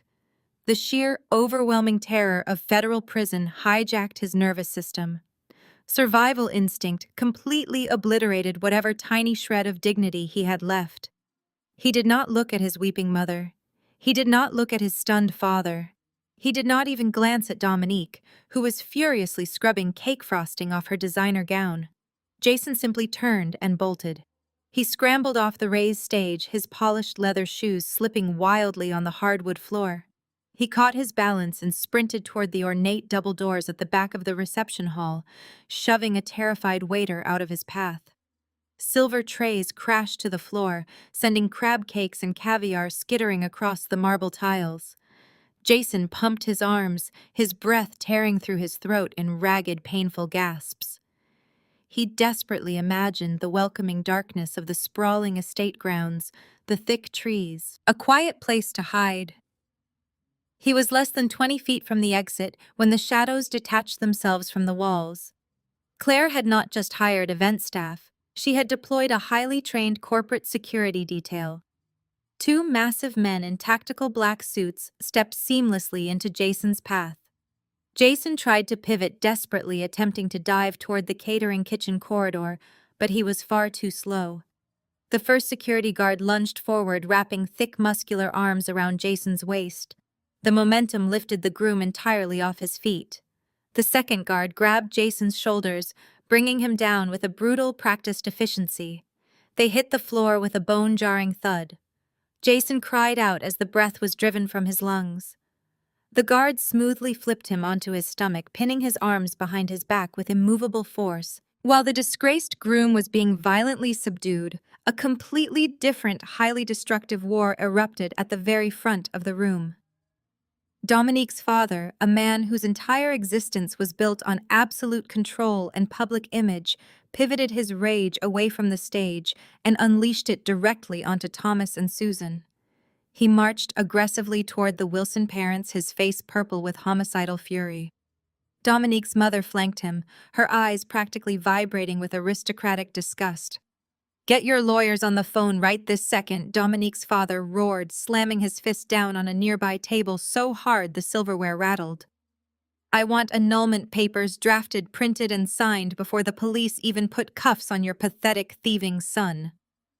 Thomas shrank back, raising his hands in a weak, trembling gesture of surrender. Susan, however, could not abandon her delusion. "We can explain everything," Susan pleaded, her voice cracking as she desperately grabbed the sleeve of Dominique's mother. Please, let us just talk this through. Jason is a good boy. He just made a small miscalculation.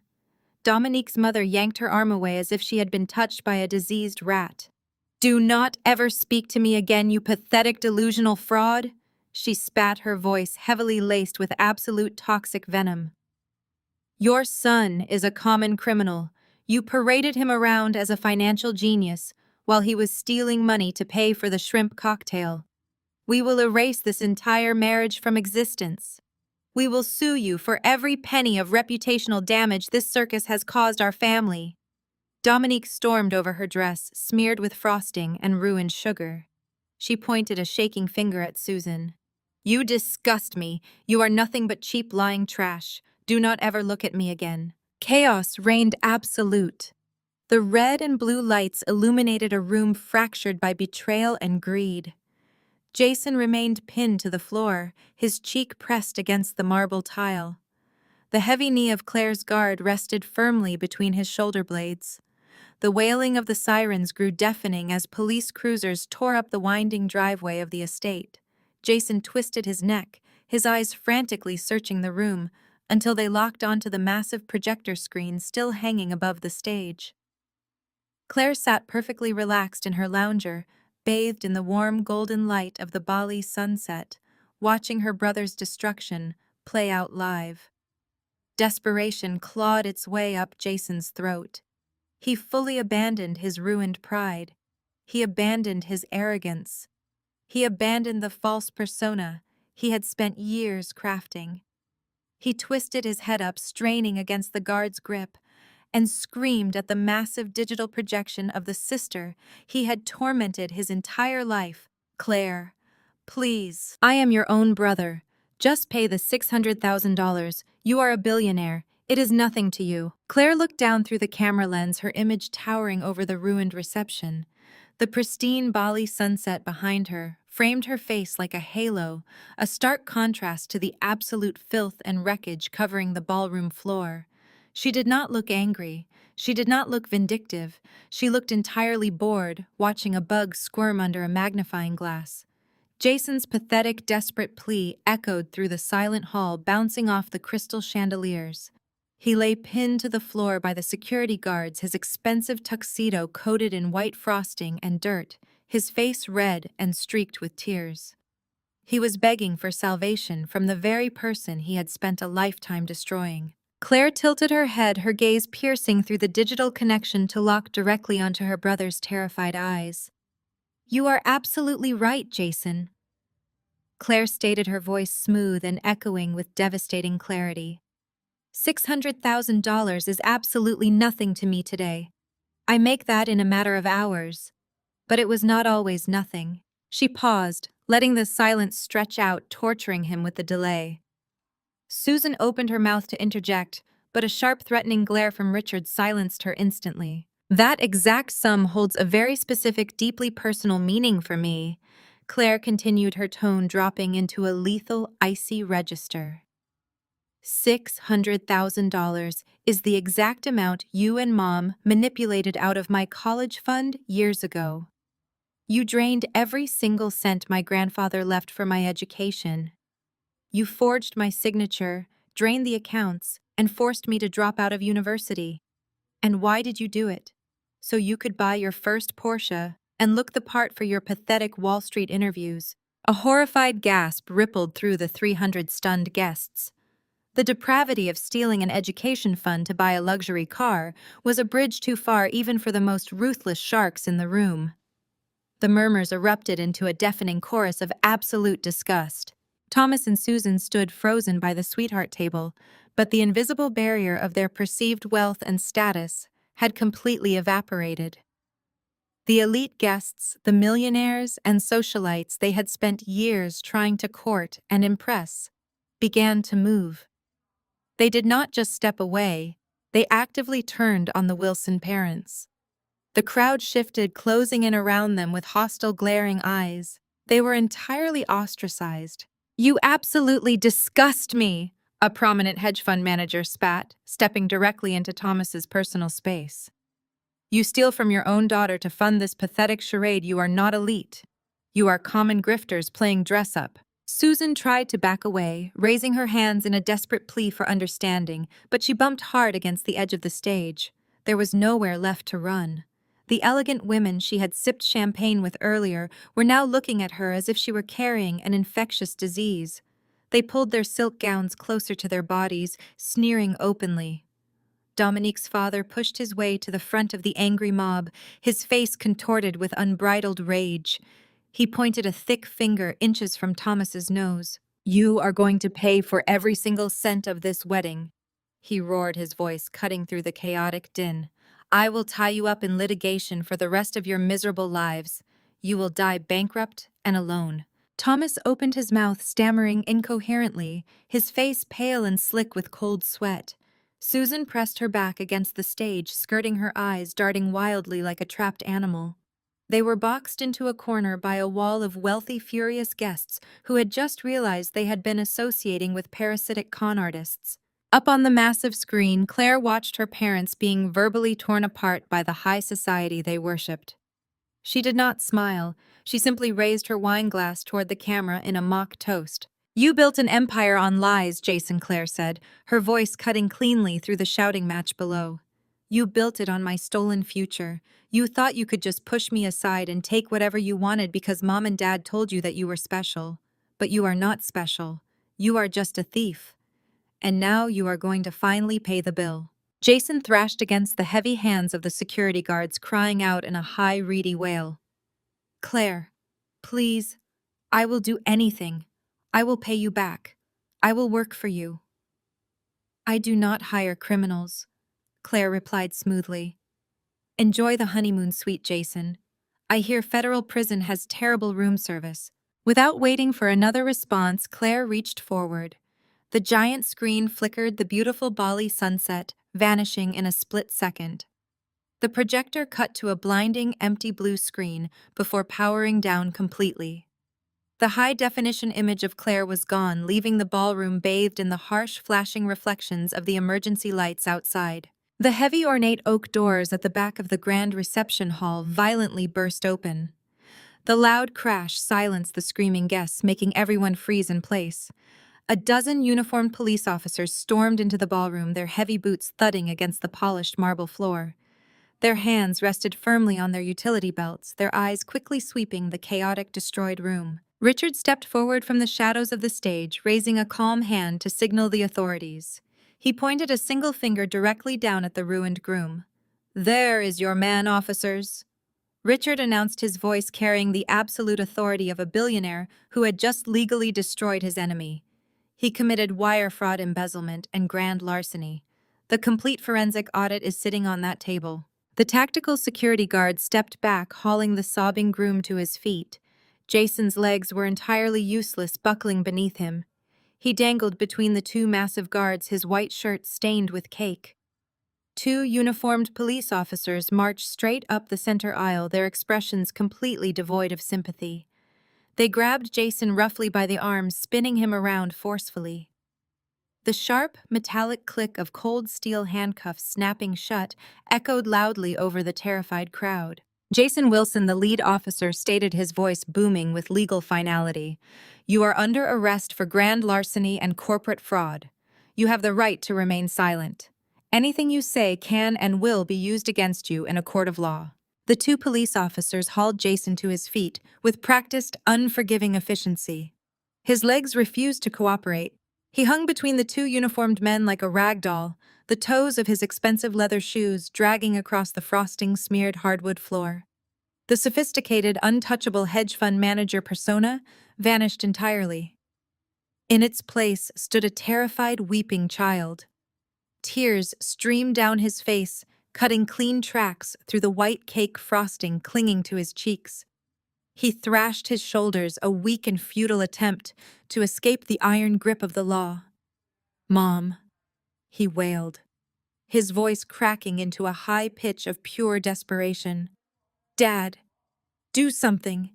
Do not let them take me. Tell them this is a mistake. I cannot go to jail." Thomas snapped out of his paralyzed state. The primal instinct to protect his golden boy overrode his shock at the massive financial ruin staring him in the face. He puffed out his chest, attempting to summon the commanding aristocratic authority he had used to bully subordinates for decades. He marched directly up to the lead police officer, jabbing a thick finger in the air. "Unhand my son this instant," Thomas bellowed, his face flushed an angry red. "You have absolutely no right to enter a private gathering and assault my boy. We are the Wilson family.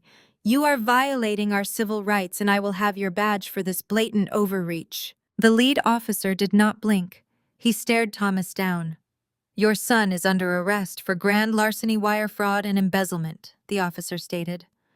"We have a signed warrant, sworn affidavits, and forensic financial evidence provided directly by the victim. If you interfere with this arrest, sir, I will place you in handcuffs. Step back immediately." Thomas faltered. The threat of his own arrest instantly deflated his blustering bravado. He took a stumbling step backward. He looked at Richard, hoping for billionaire solidarity, but Richard simply turned his back. Dominique watched her new father-in-law completely submit to the police. She looked at Jason, begging the officers to let him call his lawyer. The sheer pathetic nature of the scene sent a violent shockwave of revulsion through Dominique's body. Her brand, her social media empire, her pursuit of becoming a wealthy socialite was being escorted out the door in handcuffs. The elite guests she had spent months manipulating to attend were recording the spectacle on their smartphones. She was trending. She was the bride of a convicted fraud. Dominique refused to be a casualty in the Wilson family's catastrophic downfall. She would not be associated with a common criminal. A raw, feral energy overtook her perfectly manicured posture. She reached up and grabbed the delicate vintage lace veil pinned to her hair. With a vicious yank, she tore the expensive fabric from her head, throwing the torn lace onto the ruined cake on the floor. She reached around to the back of her custom silk gown, grabbing the massive train.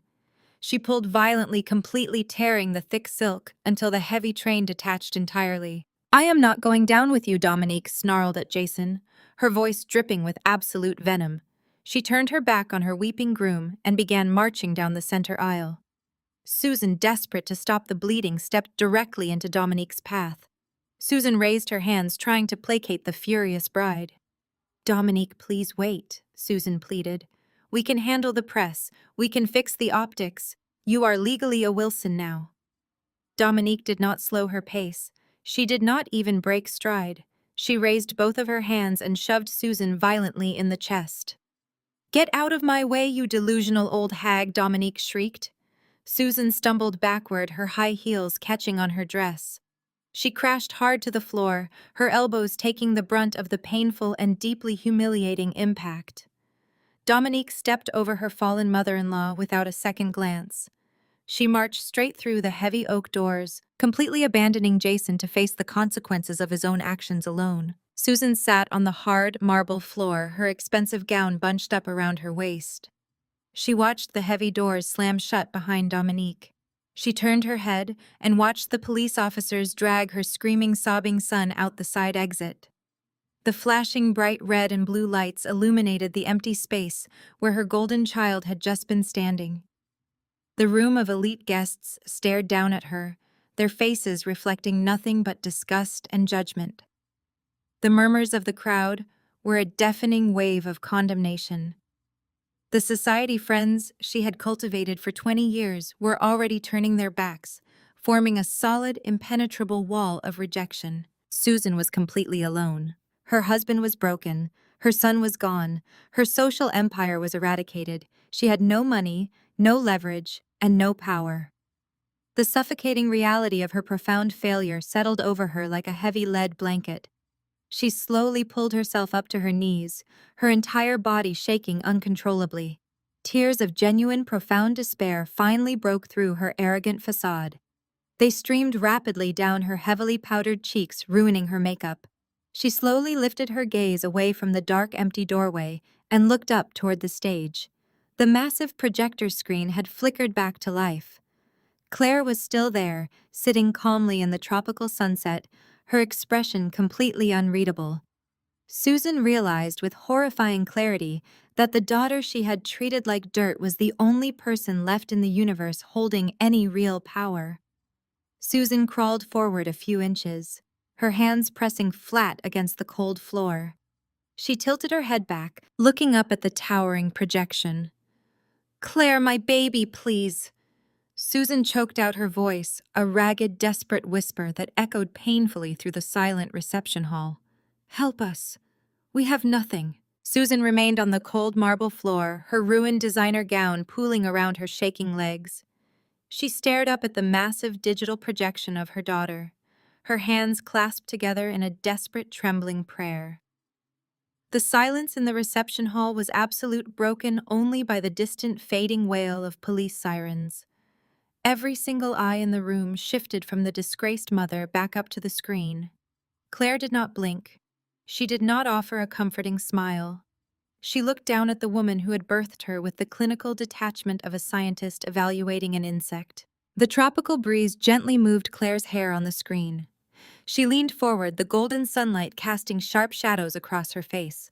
Her voice, when she finally spoke, was devoid of any warmth, any pity, or any hesitation. It turned to absolute ice. "You have exactly what you demanded," Mom Claire stated, her words cutting through the heavy air like a scythe. "A wedding without me." Susan choked on a sob, her hands dropping to her sides. The cruelty of her own past words had been weaponized and returned to her with devastating precision. She had no defense. Thomas found his footing. He pushed his way through the remaining crowd of disgusted guests and stood beside his weeping wife. He glared up at the screen, his face a mask of furious indignation. "You cannot do this," Thomas bellowed, pointing a shaking finger at the projection. "We are your parents. You owe us respect. We are guests at this estate, and I demand you call off these thugs." Claire did not grant him the dignity of a response. She simply shifted her gaze away from her parents, completely dismissing their existence in a fraction of a second. Claire looked directly at the lead corporate security officer standing rigidly beside the stage. The massive man in the tactical black suit stepped forward, his earpiece glowing faintly in the dim light. He looked up at the screen, awaiting his instructions. The rental agreement for this venue was signed by Jason, using fraudulent funds. Claire announced, her voice echoing with undeniable legal authority. "The transaction is null. The contract is void. This gathering is now an illegal trespass. Evict all unauthorized personnel from my property immediately." Thomas gasped, his face draining of all color. "Your property," he whispered. The revelation struck the room with the force of a physical blow. Ocean Crest Estate. The crown jewel of the coastline belonged to Clare. The security chief nodded once. "Yes, ma'am," he replied, his voice a low, gravelly rumble. He tapped his earpiece, signaling the dozen heavily built guards stationed around the perimeter. "Shut it down," he commanded. "Clear the hall." The order triggered a wave of militant coordinated action. The remaining illusion of the high society wedding was violently ripped away. The elite guests, eager to distance themselves from the radioactive Wilson family, scrambled toward the exits. The venue staff, who had been completely frozen in terror, sprang into frantic motion. The catering manager blew a sharp whistle. The waitstaff immediately dropped their silver serving trays onto the nearest tables. The clatter of expensive silverware and the shattering of crystal glasses filled the room. A bartender grabbed the premium bottles of champagne, tossing them hastily into a plastic crate. The string quartet practically sprinted toward the back loading dock, dragging their heavy instrument cases behind them. No one spared a single glance for Thomas or Susan. Two security guards marched directly toward the sweetheart table. They grabbed the edges of the silk tablecloth and yanked it hard. The elaborate floral centerpieces, the untouched wedding cake, and the crystal champagne flutes crashed onto the floor in a spectacular mess of shattered sugar and broken glass. Thomas puffed out his chest, attempting to stand his ground, but a guard stepped squarely into his personal space. "Time to go, sir," the guard stated, his tone leaving absolutely zero room for negotiation. He placed a heavy, immovable hand on Thomas's shoulder, physically turning the older man toward the exit. Another guard reached down and grabbed Susan by the upper arm. He hauled her off the marble floor with rough efficiency. Susan cried out, her ruined gown snagging under her heel as she was forced to stand. She tried to look back at the screen, desperate for one final plea, but the projector abruptly shut off. The massive screen went pitch black. Clare was gone. The golden sunlight of Bali was replaced by the harsh flashing emergency lights from the security vehicles parked outside the tall windows. "Move the guard," commanded, pushing Susan forward. Thomas and Susan were marched down the center aisle of the grand reception hall, like prisoners of war. They stepped blindly over the wreckage of Jason's fake empire. Their expensive leather shoes crunched over broken crystal smashed crab cakes and the torn vintage lace of Dominique's discarded veil. The few remaining guests actively pressed themselves against the walls to avoid touching them. The walk of shame was absolute, agonizing, and incredibly public. The heavy oak doors at the front of the hall loomed ahead, propped wide open to let the cold, unforgiving night air rush inside. The security guards did not slow down. They marched Thomas and Susan straight through the grand entryway and shoved them roughly out the front doors. Thomas stumbled forward, his arms flailing to catch his balance. Susan let out a sharp cry as her knees hit the harsh, sharp rocks of the gravel driveway. The heavy doors slammed shut behind them with a booming thud.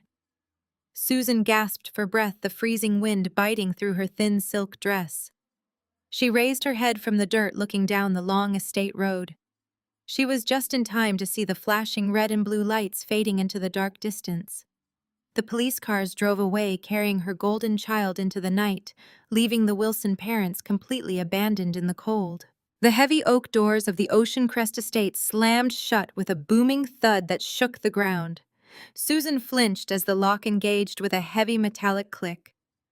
The sound was final, absolute, sealing them permanently outside the world of wealth they had spent their entire lives desperately clawing to inhabit. Thomas stood frozen on the crushed white gravel of the sprawling driveway. The cold night air whipped around them, biting through the expensive fabric of his tailored tuxedo. He stared blankly down the long, winding road that stretched toward the massive wrought iron front gates of the remote property. The flashing red and blue lights of the police cruisers were already gone, swallowed by the thick darkness of the Hamptons coastline, taking his precious son away to a concrete cell. A sharp crack of thunder echoed overhead. A second later, the sky ripped open. Freezing, heavy drops of rain began to fall, hitting the gravel like small bullets. Within moments, the light drizzle transformed into a relentless, driving downpour. The freezing water plastered Susan's ruined designer gown directly to her shivering skin.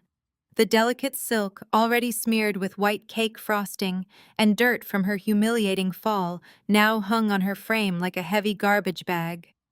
Her immaculate, expensive salon hairstyle flattened immediately, the dark dye running in streaks down her pale face. Thomas snapped out of his silent shock as the freezing rain soaked through to his bones. He fumbled frantically inside his soaked jacket, pulling out his smartphone.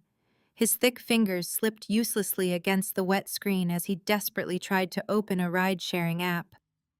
"We just need to get a car," Thomas muttered, his voice trembling uncontrollably from the biting cold and sheer panic. "We just need to get back to the city. We will call our lawyers. We will fix this. We always fix this." Susan looked around the desolate, sprawling grounds of the estate. They were miles away from the main highway.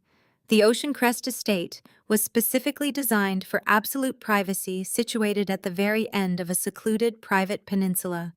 There were no streetlights, no sidewalks, and no passing cabs to hail. They were completely stranded in the pitch-black, freezing rain. "No cars are coming." "Thomas." Susan sobbed, her voice barely carrying over the roar of the downpour. "Look at the screen. There is no cell service out here." Claire planned this. She planned every single detail of this nightmare. She brought us to the middle of nowhere just to throw us away. Thomas cursed loudly, shaking his useless waterlogged phone. The reality of their total, inescapable ruin began to crush the breath out of his lungs. His golden child, the son he had worshipped, was currently sitting in the back of a police cruiser in handcuffs, facing decades in a federal penitentiary for corporate fraud. The wealthy, high society daughter-in-law they had counted on to elevate their social standing had literally ripped off her veil and run away. Their carefully constructed, entirely fraudulent empire was completely annihilated in front of 300 of the most powerful people in New York. They were finished. Suddenly, a pair of brilliant, piercing LED headlights cut through the dark sheets of rain. The low, powerful hum of an expensive engine rumbled down the long driveway, approaching the main gates where Thomas and Susan stood shivering in the mud. Thomas's eyes went wide with desperate, pathetic hope. He stepped forward, raising both of his hands high in the air, frantically waving down the approaching vehicle. "Stop!" Thomas yelled, his voice cracking. "Please stop. We need a ride."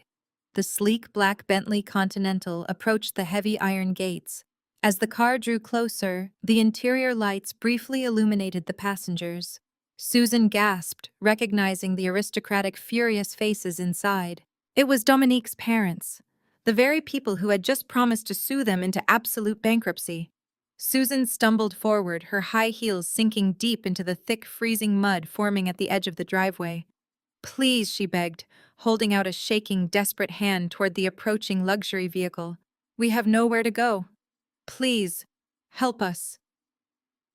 Dominique's father sat behind the steering wheel. He turned his head slowly, his eyes locking directly onto Thomas. His expression was a mask of pure, unadulterated revulsion. He did not tap the brakes. He did not roll down the window to offer a single word of sympathy. Instead, his jaw clenched, and he slammed his foot down hard on the accelerator pedal. The heavy Bentley surged forward with a violent roar. The massive luxury tires hit a deep, muddy puddle forming directly beside where Thomas and Susan stood. A thick, heavy wave of freezing, filthy brown water erupted into the air. The tidal wave of mud crashed violently over Thomas, soaking his expensive slacks and splattering his white dress shirt with thick, black grit. The dirty water splashed across Susan's face, filling her mouth with the bitter taste of dirt and gravel.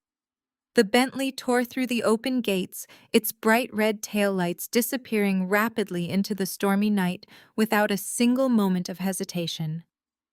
They did not slow down. They did not look back. Thomas stood completely paralyzed, dripping with freezing mud, his arms hanging uselessly at his sides. The absolute indignity of the moment shattered the very last remnant of his pride. He dropped to his knees, right there in the gravel, the freezing rain beating down on his bowed head. He had nothing left to say. There was no one left to command. There was no one left to manipulate. Susan stood trembling violently in the mud beside her broken husband. The isolation was absolute. The cold was unbearable. She clutched her small, ruined designer purse tightly against her chest. Her phone buzzed loudly in her purse. It was an automated email from Aura Holdings. It was an invoice for $15,000 for emergency cleaning services regarding the ruined cake. The digital connection severed with a definitive click. The screen of the sleek tablet went entirely black, plunging the feed from the chaotic New York reception hall into absolute nothingness. Claire sat perfectly still in the plush, oversized rattan chair on the expansive wooden terrace of her private Bali villa. For a long moment, she simply stared at the blank reflection on the glass surface of her device. There was no lingering static, no echo of the sirens, and absolutely no trace of the desperate, muddy reality her parents and brother were currently facing. The suffocating noise of the Wilson family, a toxic soundtrack that had plagued her entire existence from childhood, was finally silenced. She did not feel a sudden rush of vindictive adrenaline. She did not feel the heavy, familiar burden of misplaced guilt that her mother had spent decades installing in her psyche. Instead, Claire felt a profound, overwhelming sense of lightness. It was the distinct, physical sensation of dropping a massive weight she had been carrying across a vast desert. She closed the leather cover of the iPad, sealing the past away permanently. The device slipped easily onto the low teakwood table beside her lounger. The air around her was thick with the sweet, intoxicating scent of frangipani and sea salt. A warm, gentle equatorial breeze brushed against her skin, a stark contrast to the freezing, miserable rain she knew was currently battering the Hamptons coastline. Claire stood up, her bare feet sinking into the smooth, polished wood of the terrace floor. She wore a white linen dress that caught the evening wind fluttering softly around her ankles. She stretched her arms above her head, inhaling a deep, cleansing breath of the pristine ocean air. She turned her back on the villa and began to walk. A path of smooth white stepping stones led her through a canopy of emerald palm leaves and bright hibiscus flowers. The distant sound of the Indian Ocean crashing against the shoreline grew louder with every step she took. There were no frantic phone calls buzzing in her pocket. There were no demanding text messages filling her screen with manipulative threats or desperate pleas. Her phone remained silent, fortified by a wall of corporate security blocks and legally binding no-contact orders implemented by her legal team. She was completely unreachable. She was completely untouchable. She was completely free. Claire stepped off the stone path and onto the private, sun-drenched beach. The sand was powdery and white, retaining the deep warmth of the tropical sun. She loved this time of day when the extreme heat began to break and give way to a cool, refreshing evening. She walked toward the water, letting the gentle foaming surf wash over her toes. The horizon stretched out endlessly before her, a breathtaking canvas of deep violet, vibrant orange, and brilliant gold. The sky reflected the absolute peace she had finally secured. For years she had allowed the ghost of her stolen education fund to haunt her ambitions. She had worked herself to the bone, building an empire out of sheer necessity and burning resentment. The driving force had always been to prove them wrong, to show the people who discarded her she was worth more than a down payment on a sports car.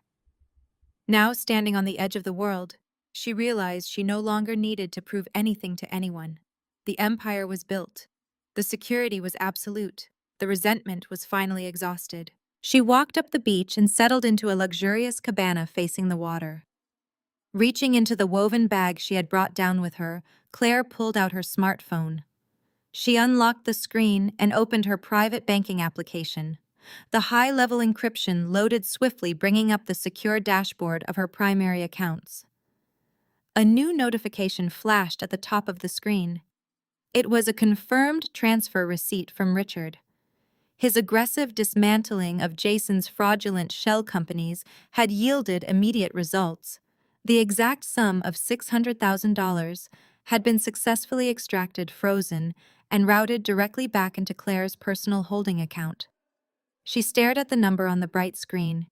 It was the exact amount her parents and brother had stolen from her grandfather's trust to fund Jason's pathetic Wall Street facade. Holding the money now, she felt absolutely nothing. It was just a number. It held no power over her future. It held no power over her past. It held no power over her present. Claire tapped the screen, navigating to her Philanthropic Foundation's interface. She initiated a new wire transfer, selecting a heavily vetted charity dedicated to providing full scholarships for underprivileged young women with high academic potential but zero financial support. She typed in the full amount, $600,000. She hit the confirm button without a second of hesitation. The money vanished from her personal account, officially repurposed to build futures instead of funding lies. The karmic loop of her youth was permanently closed. The theft that had derailed her early life would now guarantee the success of dozens of other girls. Claire placed the phone face down on the small wooden table beside her cabana. A discreetly dressed server approached from the direction of the main villa, carrying a silver tray. He walked softly across the sand, stopping a respectful distance away. "Good evening, Miss Wilson," the server said, his voice carrying a warm local accent. "May I bring you your usual evening refreshment?" Claire smiled, a genuine expression that reached her eyes. "Yes, please. A fresh mojito would be absolutely perfect." The server nodded politely, returning the bright smile as he wiped down the small table with a white cloth. "I noticed you were watching the broadcast earlier.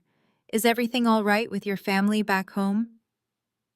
Miss Clare turned her head, slowly, looking out at the peaceful expanse of the darkening ocean horizon. "I do not know," she said, taking a slow breath. "I do not have one." The story of Claire's devastating retaliation serves as a powerful testament to the necessity of boundaries. For years, Susan and Thomas exploited Claire, prioritizing their golden child, while treating her as disposable. The profound lesson here is that sharing DNA does not obligate you to endure perpetual abuse or financial exploitation. True empowerment begins the moment you stop seeking validation from those incapable of giving it. Claire did not just walk away. She meticulously dismantled the toxic dynamics that had constrained her. By reclaiming her financial independence and severing ties with her narcissistic relatives, she demonstrated that chosen isolation is vastly superior to conditional love. We often cling to the toxic familiarity of our origin families because society dictates we must. However, Claire's ultimate triumph in Bali proves that inner peace is the ultimate wealth. When you stop funding the illusions of toxic people, you finally have the resources to build your reality. Standing your ground requires immense courage, but the resulting freedom is absolutely priceless. Never let anyone diminish your authentic success just to protect their fragile egos. Always prioritize yourself over maintaining unhealthy familial ties for mere social appearances. Please leave a comment below.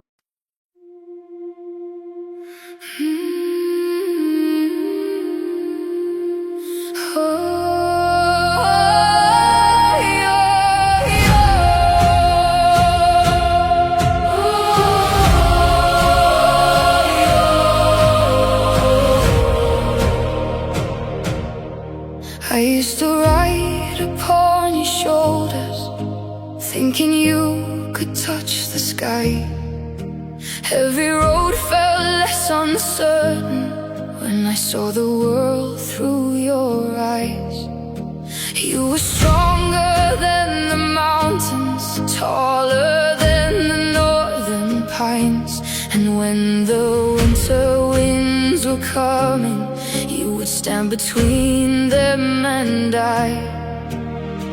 Time kept moving like the river, years slipped slowly out to sea. But no matter where life took me, you were always part of me.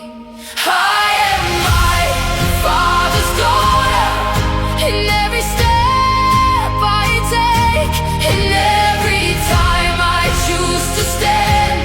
When it's easier to break, I carry your courage in my heart, your fire inside my soul. And though the years keep moving on, your love still leads me home.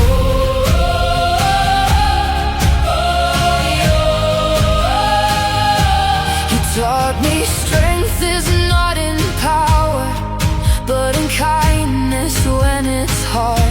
You taught me how to keep on going when the road grows cold and dark.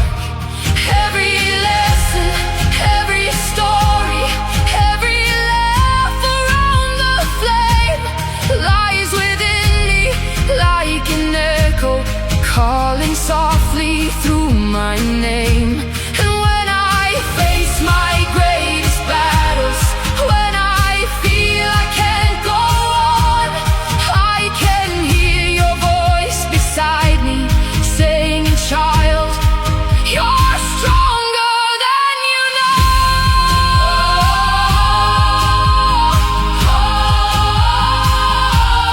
I am my father's daughter, in every step I take, in every time I choose to stand. When it's easier to break, I carry your courage in my heart, your fire inside my soul. And though the years keep moving on, your love still leads me home.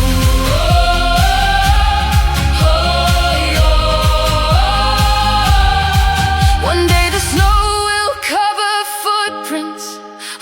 the fire will burn low. But the things a father gives his daughter are the things that never go. Not the gold or not the stories, not the battles that he won, but the quiet way he loved her and the woman she becomes.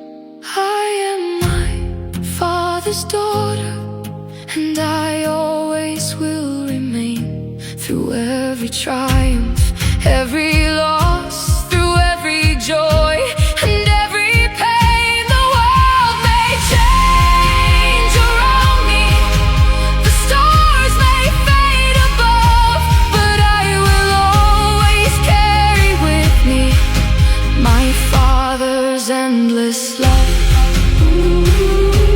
And when they ask me who I am, I'll smile and answer softly.